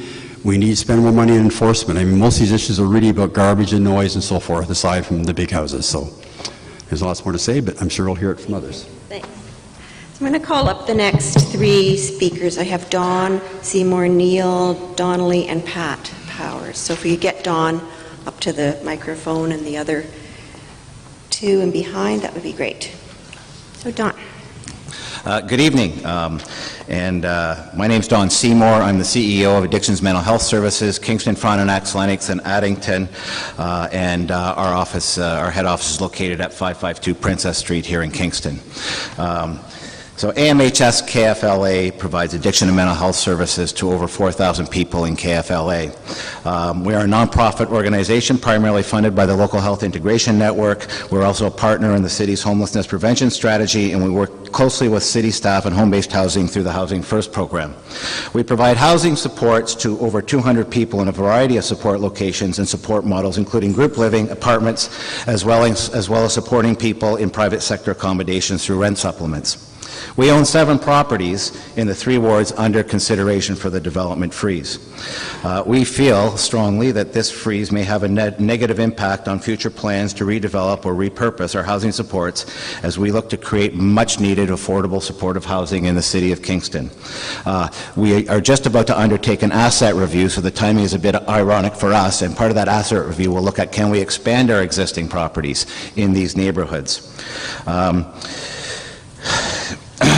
By way of example, we were looking at one property in the near future to assist, selling one property in the near future to assist in developing a new housing project on Lion Street where we just commenced construction of a 44-unit apartment building. We have a lot of general concerns about this restrictive bylaw. Our experience in the past, over 40 years with my own organization and my own personal experience, has taught us that restrictive bylaws tend to favor the few and the fortunate. In many cases, restrictive bylaws are being created to exclude certain populations, and we see little difference in certain aspects of this bylaw. While there may be good intentions to preserve the integrity of neighborhoods, we must also be cognizant, and I was glad to hear people speak to this, of the unintended consequences that may result of a development freeze. We also need to recognize of how communities grow and develop. The official plan clearly gives directions for communities to look at how we intentionally intensify. Our community has experienced certain issues in the Rideau Heights area over the years, and what we find is exclusionary bylaws can force marginalized and vulnerable populations into certain neighborhoods, and the end result of this may well result in recreating the same kind of issues we're currently trying to mitigate in the Heights. Got 30 seconds. Yes, thank you. Finally, while this might be 1 or 2 years, I would like to remind everybody that in 1918, the federal government passed a temporary act called the Income Tax Act, and we'll be celebrating the 100th anniversary of that next year. So thank you very much, and we appreciate your work. Okay, Neil. Protection of neighborhoods is the focus of this interim control bylaw. The impetus for this initiative was the building of a large duplex that now overshadows its neighbors in a residential street, the residential street to be unnamed for privacy reasons. Those neighbors have lost the privacy and quiet enjoyment of their backyards. This could happen to anyone. Protection of neighborhoods is one of the objectives of the City of Kingston's official plan. Protection of neighborhoods is in Queen's campus plan documents. Protection of neighborhoods is something that residents of Sydenham District want. Protection of neighborhoods is an idea whose time has come. With the current bylaws in Kingston, there is no protection for neighborhoods. The interim bylaw will allow a suitable amount of time for proper consideration of the appropriate ways to protect neighborhoods and to address the expansion plans of Queens and the housing needs of students. For example, housing built along corridors and in nodes has been put forth as a viable alternative. Developers and landlords have interests that must be addressed. I cannot speak for them, but as we must balance their interests with other stakeholders, we must also keep in mind that this interim bylaw is just that, interim, whereas an oversized duplex built within that time frame is with us for decades. Roughly stated, my idea of an interim bylaw is one that allows business as usual, save for obtrusive development in residential areas, as the aforementioned one I've pointed out. The acid test for me is that the interim bylaw would prevent developments such as the one mentioned. My greater interest is the outcome of the bylaw review and amendment process, which again hopefully will protect neighborhoods by prohibiting the above-mentioned duplex. Thank you for this great work. Thank you. Thank you. Pat, and just give your name into the microphone as well when you start. My name is Pat Powers. I'm a historical renovator contractor in town. Just to review some of the things that have already been said, we heard about this bylaw on a Thursday, and it was presented to council on the following Tuesday. While I agree with the intent, the fact that it came up so quickly without any process involved, we were caught off guard. And when I read it, it would have shut down any addition or renovation to an existing structure, no increase in footprint, which, being in the business of renovating people's homes and historical restoration, that affects me greatly. So the analogy I used at council, and I'll use it again, is, you run an airport and you've got a bad airline, a monster home. So we're going to shut down the airport? It just doesn't make sense to me. You're in the process of redoing your zoning bylaws. You're doing a good job. You haven't, by your own graph, you're not seeing an increase in potential planning applications. So I'm saying, let council, staff finish doing their work. We don't need the interim control bylaw because the collateral damage is catastrophic for our city. And it doesn't, in the end, protect the people that you're trying to protect. Thank you. Thank you. Okay, I'd like to call up Mike, Preston, Adam, and David.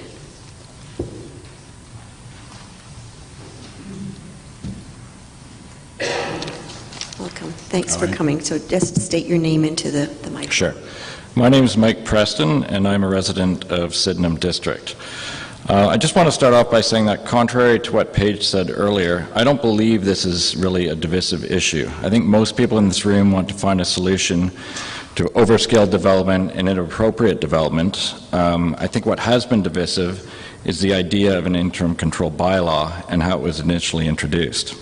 I'm totally supportive of finding solutions to the problems, but I do not support the use of an interim control bylaw in order to do this. The land use that needs to be addressed is very specific, yet the bylaw, as it's initially been proposed anyways, is very broad-reaching and would affect all types of residential development. As a resident of Sydenham District and of Kingston as a whole, I do not want to see a freeze on residential development in 3 city districts. I think this is just poor planning and an overreaction to the problem, a problem that is already being addressed and reviewed by planning staff. I run a residential design business with a number of projects in the subject areas. Even though they are all single-family residential projects, none of them could move forward under an interim control bylaw.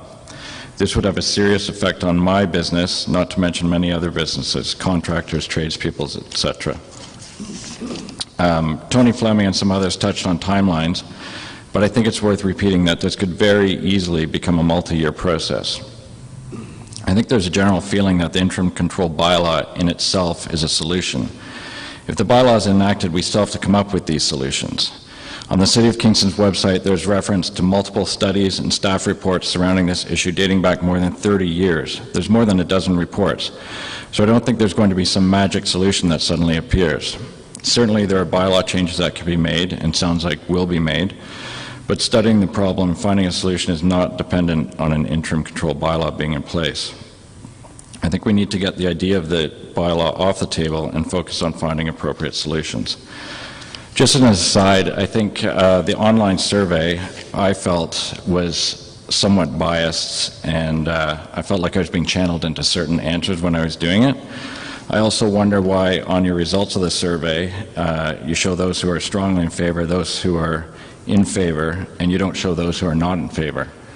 I mean, I'm pretty good at math, but I felt that that was a little biased as well. Thank you. Thank you. Thanks. Who do we have? Adam? Yep. Adam? Okay. My name is Adam Butler. I live at 82 Center Street, which is directly adjacent to Ground Zero in this whole discussion. And so I felt it was my role to come up and just talk a little bit about the direct impact that this development has had on our lives. So I prepared a little something. My wife, Lauren, and I, we both went to Queens. We graduated in 1997 and 1998. We lived all over the world, moved back to Kingston 3 years ago. She's got family here.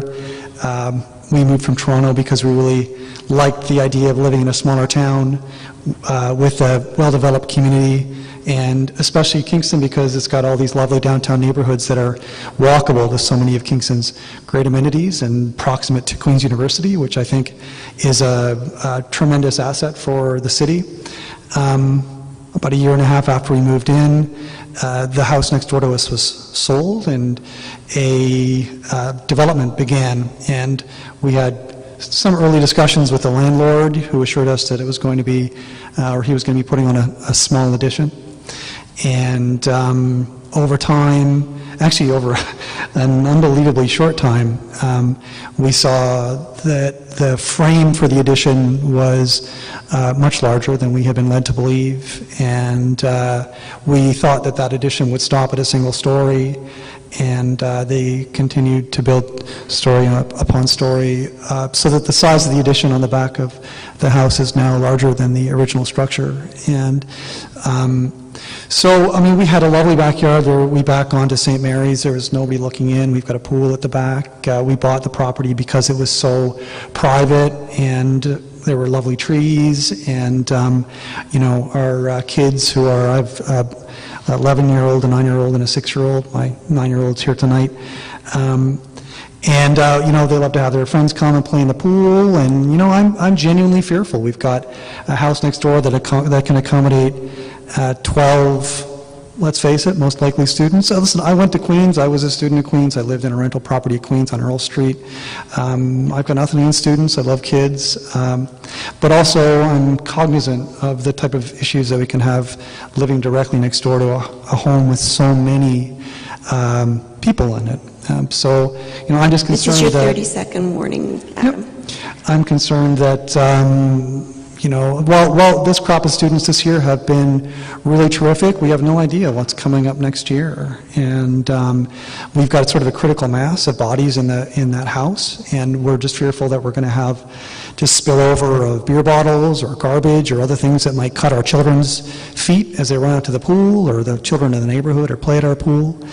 And we've got now an addition that's looking in our bedroom windows where we didn't before, and overshadowing all of our sunny lawn. And I can tell you I'm worried about property value. Anyway, thanks very much for listening. That's my personal story. Thank you. David.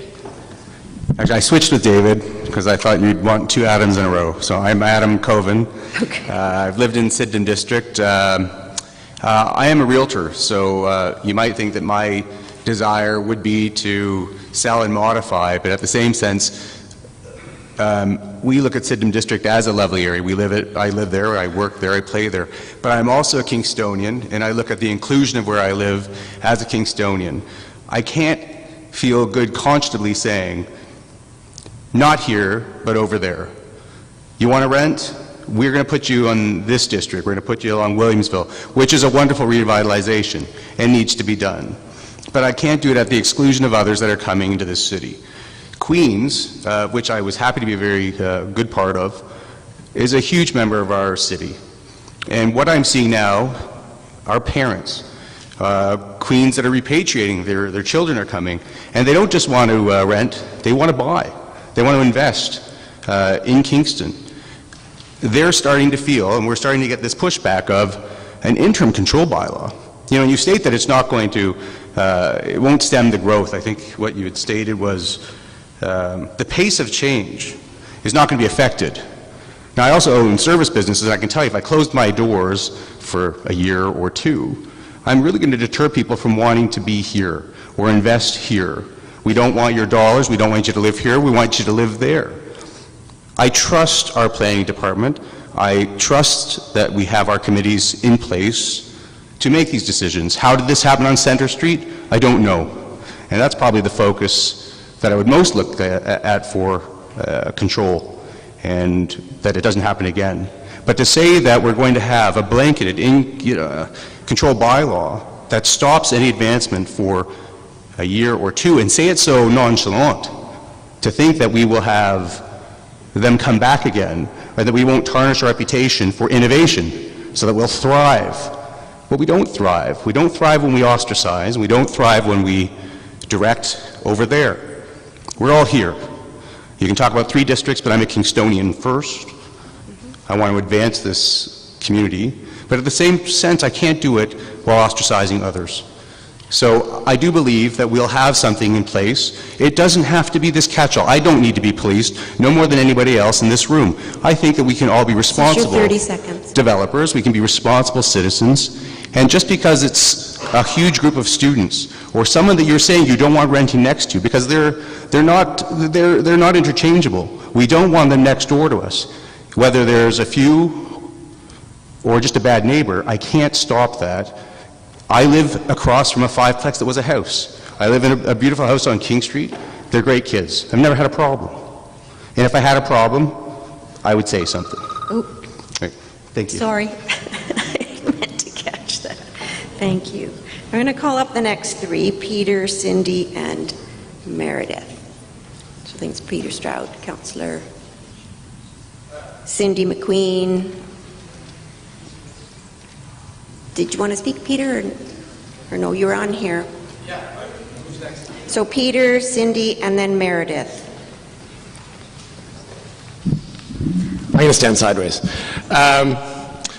3 minutes. I feel like I've already sort of got the conversation started, myself and Councillor Schell, and I just want to point out that I like the way this meeting is going so far. Everyone's being respectful, and different points of view are being put forward, and that's what this was all about.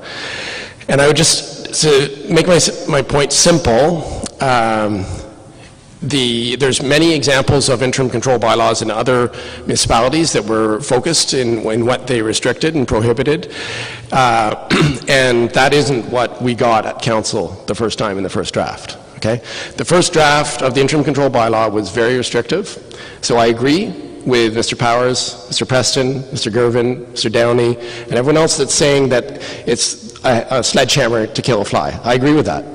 So to me, the test of whether the interim control bylaw is the one that's right for this issue, the test is if those guys are okay with it, and they're not. So there's two ways you could go about that. You could, what they're suggesting is that we give up on the idea of an interim control bylaw. But I would say before we do that, maybe we should have another crack at an interim control bylaw modeled on what's happened successfully in other municipalities that would be very specifically targeting the monster home addition. I think that we have a consensus on that point. I think everybody, if we just stick to the things that we agree on, we can pass a bylaw that helps. If the bylaw tries to do too much, it will be too divisive and it won't be worth the trouble. So I think that on the question of the next draft of the interim control bylaw is, if there is one, I'm going to reserve judgment on it and I will vote accordingly when I see it. But it's very clear to me, if you noticed what happened at council, the day that it was brought to us as a result of my first motion, people might have been expecting me to say, hey council, let's pass this bylaw. And I didn't, right? What I did was pass a different motion, and it passed council unanimously. It was, let's start the land use study. You can do that with or without an interim control bylaw. Let's have a public meeting to discuss it, which is tonight, and it's working well. And let's get options from staff after all the public input has been gathered and analyzed of how to move forward. And I would say, I don't want to throw out any options, including the control bylaw, but it's clear that that bylaw would have to be much less restrictive than its first draft. And I believe that Mr. Fleming knows what I'm talking about and is the man to produce that type of bylaw. Thank you. And speak your name into the microphone when you start. Oop. There we go. My name's Cindy McQueen and I live in Portsmouth Village, and contrary to Mac, I live on Churchill Street, where in the last 5 years, 5 of these monster homes have been built, and I'm where one of the dots are because you have an open application. Thank you for listening. I have 2 important points for consideration. First, the argument that we somehow need the construction of huge transient population buildings in our historic neighborhoods because St. Lawrence is expanding, Providence Hospital is being built, therefore automatically legitimizing monster homes because we need to provide housing for the new students and workers is smoke and mirrors. Kingston Transit is an excellent system that provides active transportation in and out of these areas. More importantly, St. Lawrence and Queen students receive free bus passes. So like thousands of students across Canada traveling to college and university every day, it is not unreasonable to provide housing in Kingston areas that already exist for high density and bus students in and out of school. Do not let a developer or city planner tell you that the historic streets of Portsmouth Village need to be redone. Some of the last affordable inner-city family neighborhoods are being eliminated and ruined by monster homes so that transient students can walk 2 blocks to school. Second, make developers accountable to the plan that they present at the OMB. When they appeal to the initial city-level decision that rejected their proposal, on our street, we successfully stopped a developer. At the OMB level, in recorded minutes, that developer is documented telling the board that he is going to stay within zoning and build a family dwelling, 2 stories, 4 bedrooms up, study and kitchen and living room down. The OMB granted his appeal to our initial win. He built a 2-sided duplex building with 3 units on each side, 3 bedrooms in each unit on each side, and is now asking the city to agree to an amendment so that he has duplexes. 2 buildings on that one little lot. 18 bedrooms exist on that lot that he presented in the recorded minutes as a 5-bedroom unit. In an accountable world, he would have to remove that building or alter it to 4 bedrooms total. The city must hold these developers accountable because when we talk about their integrity, it is smoke and mirrors. Okay, Meredith and Chris, just speak your names into the microphone. Hi, I'm Meredith McDonald. And I'm Sue Warshinsky. Both in Sydenham District. I've gotten up and spoken a number of times with a number of you, and we've had a number of community meetings with smaller groups from Williamsville, Portsmouth, and Sydenham, and there's a few things that we have all kind of come into an agreement. One of them is these large and excessive buildings without any planning or site planning or bylaw variations needed are, I think, what most of us are having issue with. It's not creating homes for affordable homes for people. It is not for increasing intensity in the city. It's for what these buildings look like and the built form. So a question to you guys, is it not possible to make the interim control bylaw have additions in the next year go to site planning so that we can ensure that they actually are fitting in to the neighborhood and not causing further destabilization because, like she was just speaking of, they're putting up a triplex that was not initially intended for. If these neighborhoods are lost, the downtown businesses and city will not remain viable. Professionals move here because of the quaint neighborhoods, because they can walk to work. But if you don't keep the neighborhoods in the area livable for everyone by having them be unsightly and such, you're going to have trouble getting professionals to come live here. Is there anything else? Just a few points. Public consultation is very important, so when builds come up, getting the public involved and informing them so that there's full transparency and discussion about what's going on is helpful. And the involvement of Queens so that we can support them and their growth in a way that makes sense for them, makes sense for us. I think a lot of people are saying the same thing tonight, that there are a lot of common themes and we want everyone to be successful. And there are probably a number of ways to do that. But it's important to act and act now and act on the bylaws and the zoning, et cetera, quickly, because there is an urgent need. That was one thing that came up in one of the meetings, is if there are specific areas that are at risk of being destabilized or at risk of being the tipping point, is it not possible to have the interim control bylaw protect those areas if all of the 3 districts don't want to be protected under this? So, and... Just, that's your 30 seconds. Sure. If Ottawa, Oshawa, and Halton Hills have done this recently, could we not look at their models and how they did it and model ours to protect what we're all asking you to do? Thanks. Thanks for your time. I think there's a couple of questions there that might warrant a quick response from Paige. See, we are very busy up here taking notes of everything that's being said, which is great. But I heard a couple of questions that might deserve just a couple of seconds at the microphone. I heard, is it possible to have the interim control bylaw require additions go to site plan control? Is it possible to have very focused areas in the interim control bylaw if other areas aren't under the same pressure? That was the second question. And what are you using the information that you're gleaning from the models you're looking at Oshawa and Halton Hills and others? How are you bringing that learning to Kingston? So the first one, is it possible to have so the first question is, can the interim control bylaw require process of site plan control? And the answer to that is no. And correct me if I'm wrong. The interim control bylaw would apply itself to the use, or the type of use. So it would apply itself to a residential use, and perhaps, as we're hearing tonight, we might be able to refine the sort of stage to which it would be applied. So is it when you hit a certain threshold of development that all of a sudden the interim control bylaw says no, and perhaps under that threshold, status quo. So we would not use an interim control bylaw to require a site plan control process. We can certainly define and limit the area to which the interim control bylaw, if passed, would apply.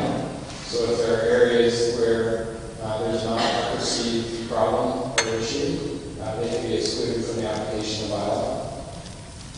What was the And the last one was the research that you're doing on other models in Ottawa or Halton or Oshawa, Guelph. I know the city has done quite a lot of review. How are you bringing that forward to learn?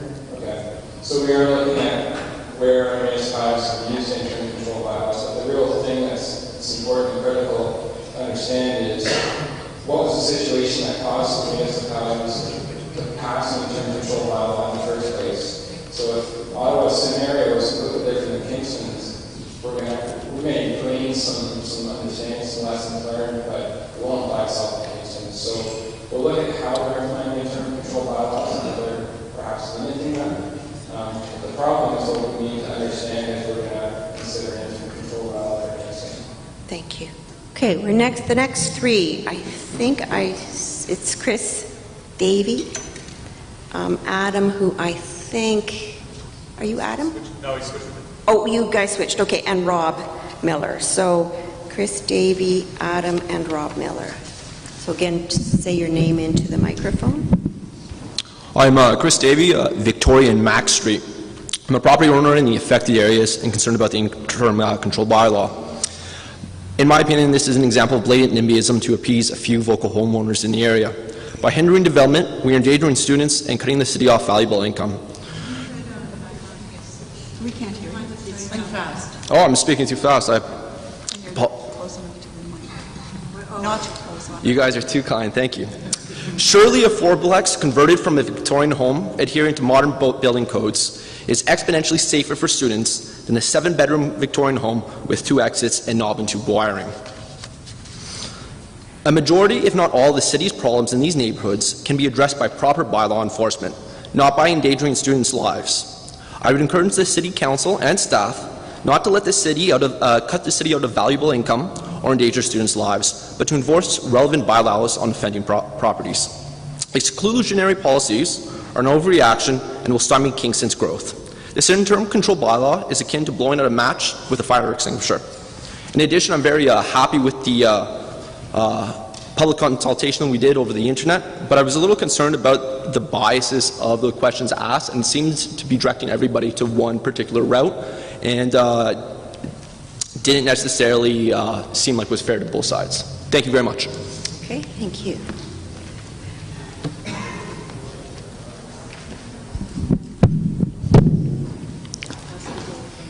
Oh, there it is. That doesn't matter. I'll lean. Hi, everyone. My name is David Worsley with Axon Apartments. We're the owners of 271, 273 Earl Street. It's directly across from the ARC. We have an active development application that we're working with planning staff on right now. I think what Councillor Stroud said earlier was exactly spot on, 100% correct. A draft, if a bylaw is deemed to be the appropriate tool to use, yes, it's obviously a very powerful tool. If that is if staff deem that to be the appropriate tool to be used, the wording of that draft bylaw needs to be specific to the problem addressed by the councillor that he said here is large second unit monster additions with a large number of bedrooms. So if you have properties in the January 24th wording, for example, had properties, it affected properties in B zones. It affected properties in areas of the city that are not stable areas. We had a definition of stable areas earlier. That was, there's consistent housing and there is and it's owner occupied versus rentals. So take Earl Street, for example, across from the ARC. We, in the campus expansion area, which is bound by Earl Street, University Avenue, Johnson, and Barrie. That's a specified policy or a specific policy area. In that area, there are 0 families that live. There are the range of housing on Earl Street. I'll just go down our block. Is a single-family home. There's our development application. There's row housing. There's a duplex. There's a 6-unit townhouse property. There's an 8-unit new build townhouse property. The variety of housing in the area is to about the widest scale possible. So when we're talking about focusing a bylaw to the actual problem, the problem identified by the councillor is not in areas like the CEA. It's in what are single-family residential areas, and that I completely agree the development on Centre Street is ridiculous, and it shouldn't happen in that type of an area. But in areas where there's a mix of housing and there's no single-family homes occupied by owners, why are we restricting development in those areas? That's essentially, when everyone brings up the collateral damage, a more specific bylaw is going to limit that collateral damage for everyone. That's all. Okay, thank you. Thank you. Rob Miller.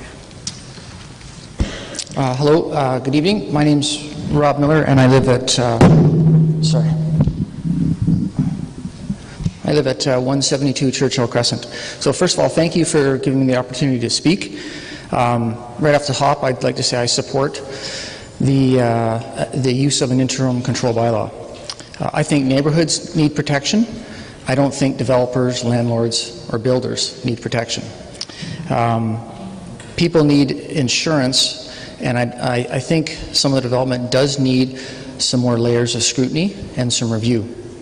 Full disclosure, I'm a property owner myself. I own 2 apartment buildings in Kingston as well as a family home. And through my lifetime, I've been in and out of 15 houses, and I've developed some. So I do know a bit of the game. So I'll reiterate the point. I don't think developers and landlords need protection. They know how to make money, and they know how to follow the rules. What needs protection is neighborhoods, and we are destabilizing neighborhoods and losing neighborhoods. I sometimes feel like it's a bit like, I don't know if you've heard the saying, it's the fox watching the chickens, or there's a bit of a conflict here. Because everyone that got up here and spoke that is opposed to the interim control bylaw is in it for the money. It's all about the economics. You know, you're building a house, you're making money on renovations, you own the property. I mean, the cap rate, to use, you know, a developer speak, if you have a 7% cap rate on a 7-bedroom home and it's $800 a month per rent, that's a $1 million house. So what family can afford that? So it's all about the almighty dollar. I've personally experienced this twice. I had a house at and I'm following up on a letter I wrote to council, Mayor and Council, February 15th. I owned a house at 190 Collingwood Street. It won a City of Kingston Livable City Award because we did a lot of nice stuff in it. It was green and sustainable. And our whole neighbor flipped. We were there for almost 8 years. The whole neighborhood changed. We lost all the families, and my wife said, that's it. When the last 2 families left, we're moving. So we moved to Churchill Crescent. And we see it happening again. At the January 24th delegation, you heard from another couple that were in the same situation we were. They moved into a neighborhood, it flipped, it destabilized, they moved, and they're worried about it happening again. And now we see what's happening on Center Street. So, This is your 30 seconds. okay, I'll just wrap up saying council has known about this, staff and council have known about this issue for 20 plus years. It happened to us a couple of years ago. We moved out of a neighborhood already. You know it's a problem. You know what tools you have in your toolbox to fix it. Please fix it. Please do something about it. So that's Thank you. all I have to say, and I would just say thanks for your time. Thank you very much. And please Thank fix you. it. So now I'm going to call up A.J. Kelty, I think his last name. Mark Peabody. I feel that the last speaker sort of said that we were interested for the money. I've never built a monster home. Asked to build a monster home. Mike has built a monster home. I just find that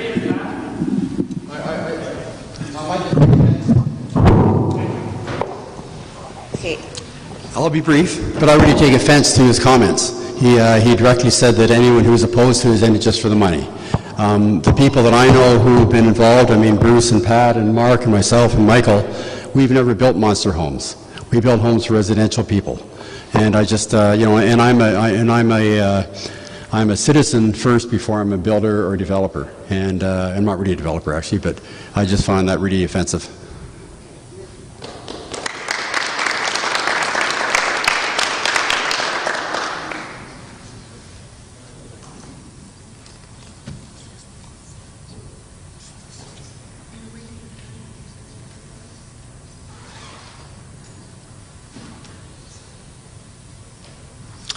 Thank you very much for the time and opportunity to speak. My name is A.J. Kilty, and I run a company that builds, designs, and operates student housing only. That's all that we do. In fact, we've begun in Kingston, and we've taken our platform to other cities in Ontario, and in doing that, we've been able to see first-hand examples of cities grappling with a similar issue that we have here. And so in Waterloo and in Oshawa and in Barrie, 2 of those 3 communities enacted interim control bylaws and ended up coming out of that process with a focused area for increased residential density to suck up the demand that was being created by enrollment growth at their local school. And that caused an increase in building in those communities, and it caused a decrease or a reversion back from rental properties to single-family homes on the streets that were previously under pressure. So we've seen that in the 3 communities that we've operated, and when there is focused zoning, upzoning in a very constrained area, it's encouraged and invited. Money does show up, interest shows up, and people do those projects, and it creates the effect of containing or at least giving a place where rental housing is needed or where general housing is needed, rental or ownership, irrelevant really. But what's really important is that I am actually the kind of person that should say, you know, no rental control bylaw. That's terrible, it's horrible. But actually I'm quite the opposite.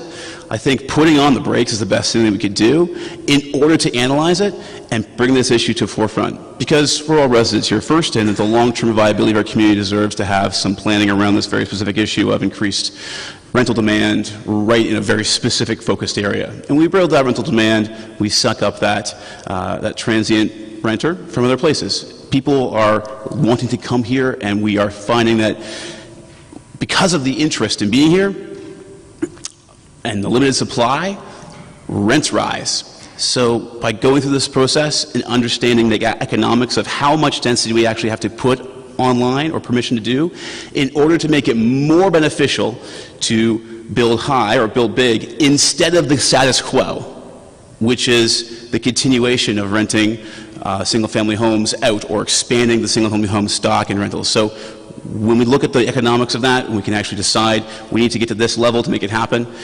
I'm not saying this is perfect for Kingston, but in Waterloo, they had a similar problem, and that was a 25-story height.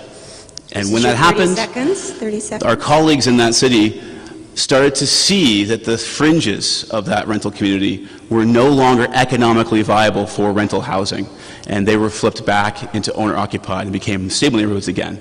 So I share that. Happy to see this conversation coming.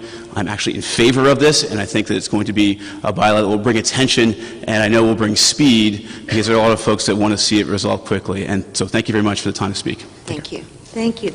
As I call up the next three people, it's Mark Peabody, Jeff Smith, and I can't read, Patricia and Donald Forsyth, is that right? And just before you start, I just want to remind people about the ground rules of the session. And we started by saying you're going to hear opinions tonight that you may not share, and I'm asking everybody to just find it within them, to be tolerant, to listen to the opinions that you may not share. This is an incredibly useful forum, I'm finding, to hear 150 different stories that people have. Now I have nothing to say. So no, but please try. It's not a debate. We're not debating tonight. So with that, Mark. Yeah, Mark Peabody. I live on Earl Street. I'm a general contractor, and 90% of my work is down in the Sydenham Ward area. I have 9 employees that work for me, and a freeze on all building down in my area would affect my company and other companies such as Patrick Powers and Michael Sheedy and a lot of other small contractors. And all our work is for families wanting to improve their home and wanting to adapt these houses that are not really the size and the layout for modern family living. So they want kitchens, kitchen addition, 1 bedroom extra, or maybe a living room. So all these people will be affected. They won't be able to do these projects without having to go to a variance, and already the variance process is restrictive for a lot of people. I was told that there's $10 million worth of permits in this area last year by some of the building officials. You could easily extrapolate that to 20 million, because you don't have to put on the exact value of the project, the non-structural elements, the non-building code elements don't have to be itemized on the building permit for the value. So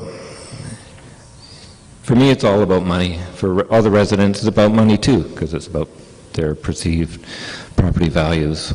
So I think the staff has displayed tonight that they're working on solutions. There's other solutions that are less restrictive, and I would encourage you to keep working on those, and you just need a bit more time to get the job done. So thank you very much. Thank you. Jeff Smith. Thank you very much for doing what you've done tonight. And I will just simply say that I think that most everybody has gone home, and I'll give everybody a reason to go home.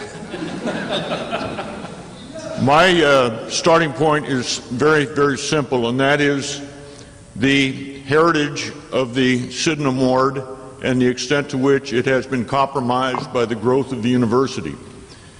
When I walk to school, and too bad my little friend isn't here still, I understand why she isn't, I see cigarette butts, candy wrappers, and all sorts of wonderful things representing our culture of a consumer kind.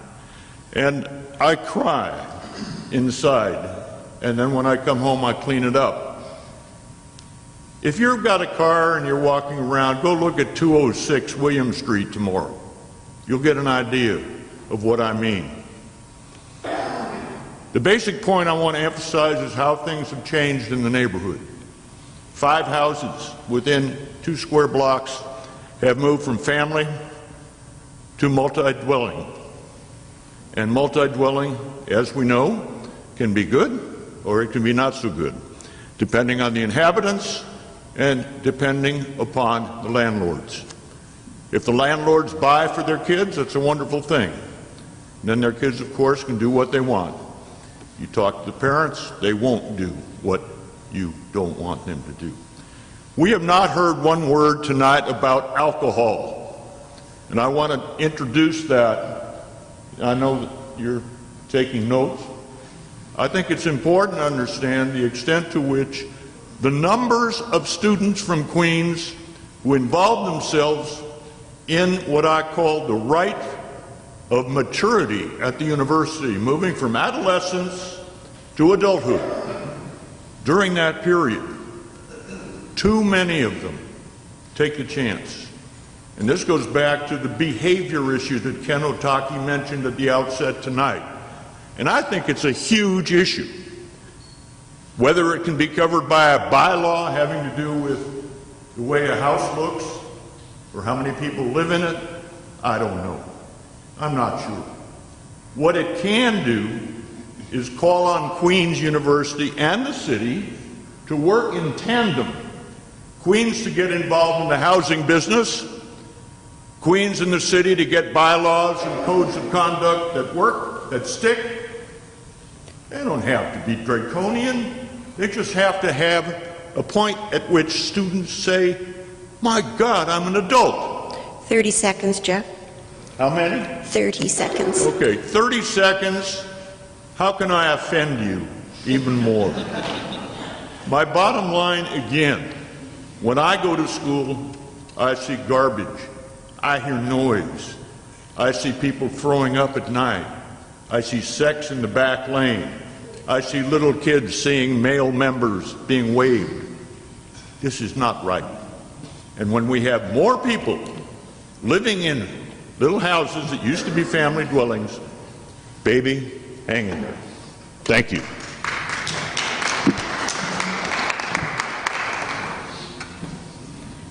So next up, Patricia Forsdyke. okay, thank you. And I'm just going to get the next couple in line. Suzanne Cliff and Sharon will be next up. Well, Welcome. I feel I'm following on from my neighbour. I live on the same neck of the wood. Okay. And ironically, it's where Queen's University went after Colburn Street. But I think I found it very useful tonight to come to this meeting and hear the diverse opinions. And clearly, we've all had a valid... Sorry, I'm not that tall. My neck is not that. But I think this is a very special city. It's not just a university city. It's got some of the very nice buildings in it, and it's being wrecked because it's being totally disrespected, and largely by students. And we're seeing the flipping that people have been talking about in our road. And I think that I'm not sure what I think about the interim bylaw, but I do know the city has some responsibility, as has Queens, to do something about it. I mean, I won't go into the details, but there's a bit more than what Jeff said. I think that some people in this room have worked very hard to conserve buildings.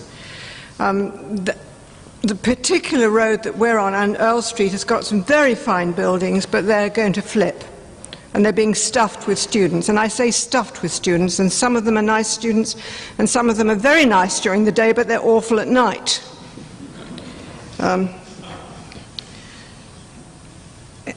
I think Jane Jacobs has said practically everything about what corrupts a city and how it falls apart, and I think that the city does have to step up to the plate at this point in time. And I would like things like streetscapes to be preserved and not stuffing in things, and students elsewhere if they're going to screw it up. I fear the horse is bolted on this one. I feel that the city has gone downhill a lot.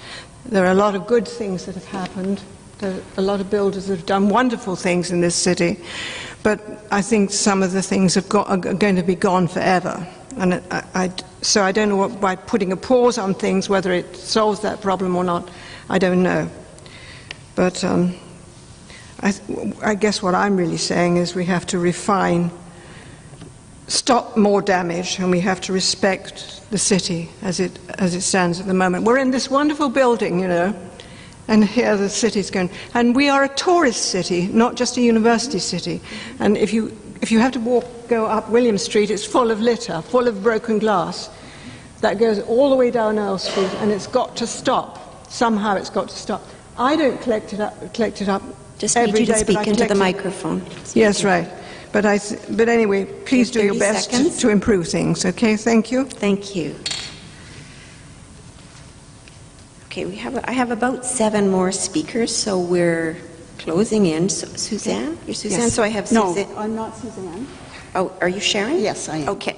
So we have Sharon, and then I'm going to get Caroline, Ewell, Nick, and Peter to get ready. Thank you. I'd like to point out that the census came out some time ago, and it showed that, the Canadian census, it showed that Kingston had only grown by 435 people between 2011 and 2016. I understand that there were some members of the planning department that actually phoned Canada Census to find out, to verify this, and that which they did do, and that most of the growth has actually occurred in South Frontenac. I have run into person after person who is leaving Kingston to go to Napanee, to go to Gananoque, to move outside of the city because of the fact that they don't like the erosion, they don't like this slide into a poor neighborhood, or the slide into a situation that is not a neighborhood.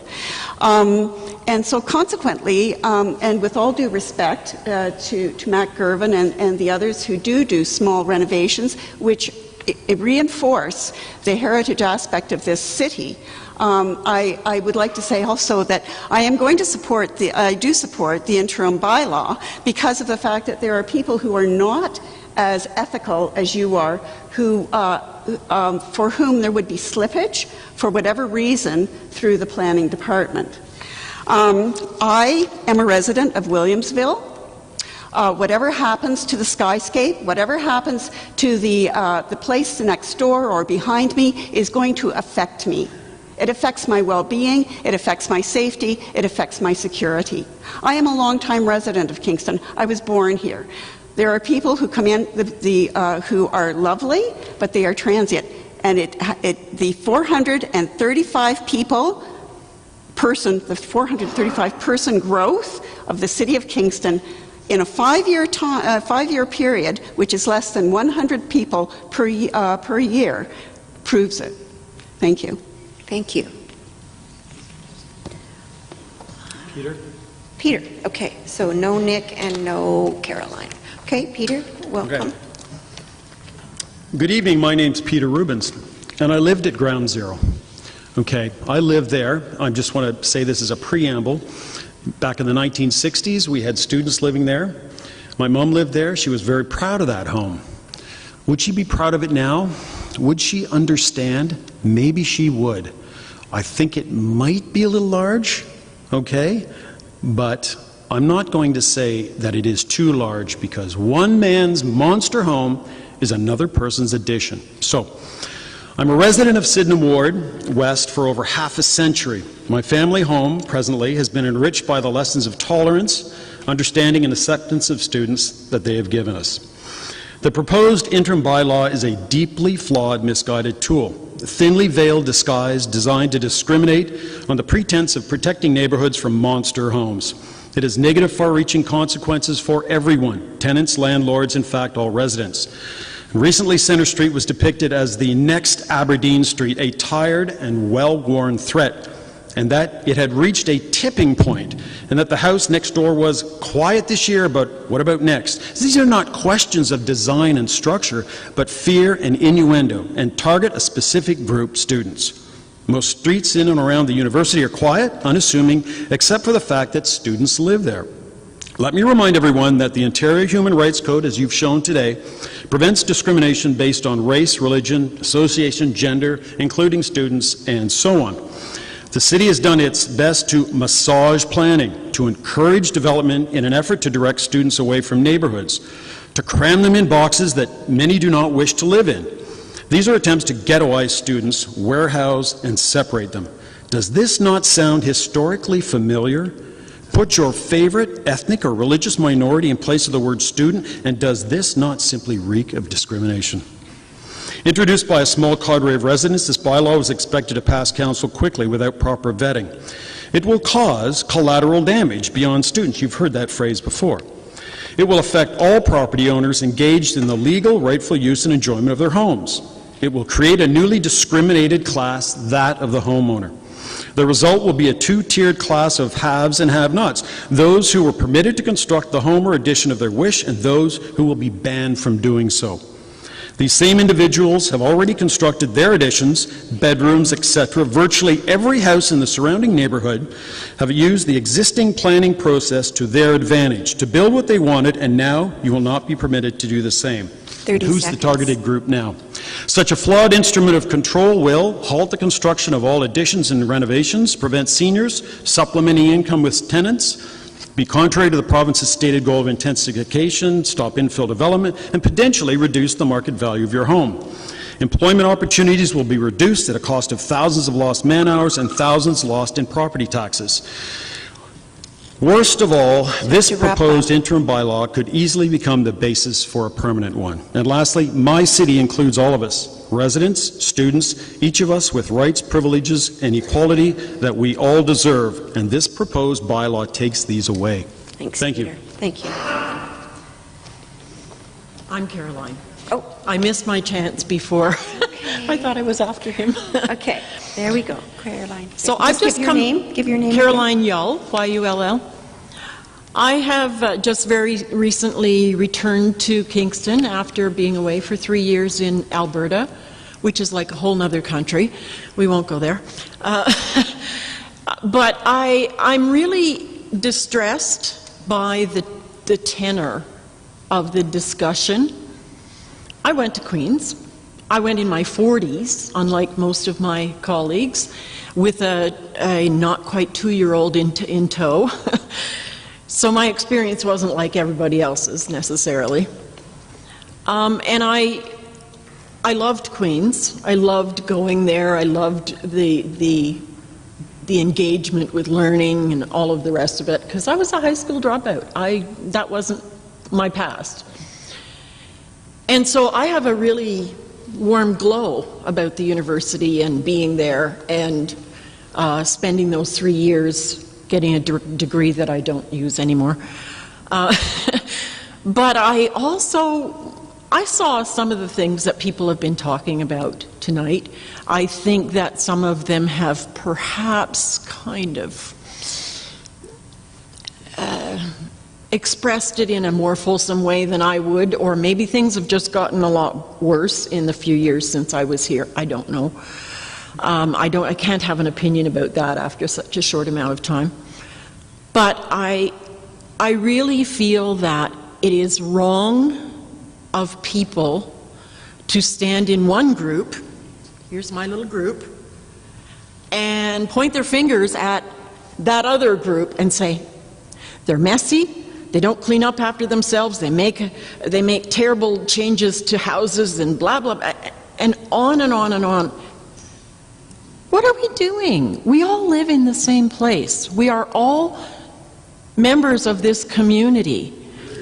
We need to work together to come up with solutions to problems without saying, oh, you guys are all wrong. I hate that. I hate it. It's what 6-year-olds do. We need to grow up, help make decisions that help our wonderful city. I love this city. And work together towards that end, instead of just saying, oh, those guys, they're just so nasty. It's grade 6, you know? Thank you. That's all. Thank you. Thank you. So I have Remaining two, if they're still here, I think it's Florine, Boyd, and Ken. Is Florine and Ken still here? No. That's the end of the people that have signed up. I'm just going to make a few statements and then turn it over to Lanny or Paige to wrap up. I understand that the councillor wanted to say a few comments in closing. Is the councillor still here? The councillor that wanted to make the few comments in closing? I'm just going to say a couple of things as we see if he's still available. I really appreciated your help in helping me run it, make sure that the meeting ran calmly and respectfully, and it doesn't just happen with me up here at the microphone. It's everybody agreeing to follow those really simple ground rules. And this was really telling for me. I haven't done this kind of format in about 15 years because I have never found them very useful. I'm a big believer in conversation-based consultation, but this was a huge eye-opener for me, and I thought it was a very valuable exercise for everybody in the room to listen to other people's stories. So I really thank you for indulging the city in the format for this meeting. This was terrific. And I hope you know that you have a pretty phenomenal city staff up here at the front of the room. I work all over the province and work with all kinds of municipalities. And you're really lucky to have this powerhouse up here. And you're really lucky to have a city and elected officials that are so committed to public consultation. Me, a firm believer in public consultation, 30 years of practice. This is an amazing community. So, fantastic event, and really look forward to where your staff group takes this. So I'm going to ask Lanny or Paige if you want to wrap up the meeting, or we just close.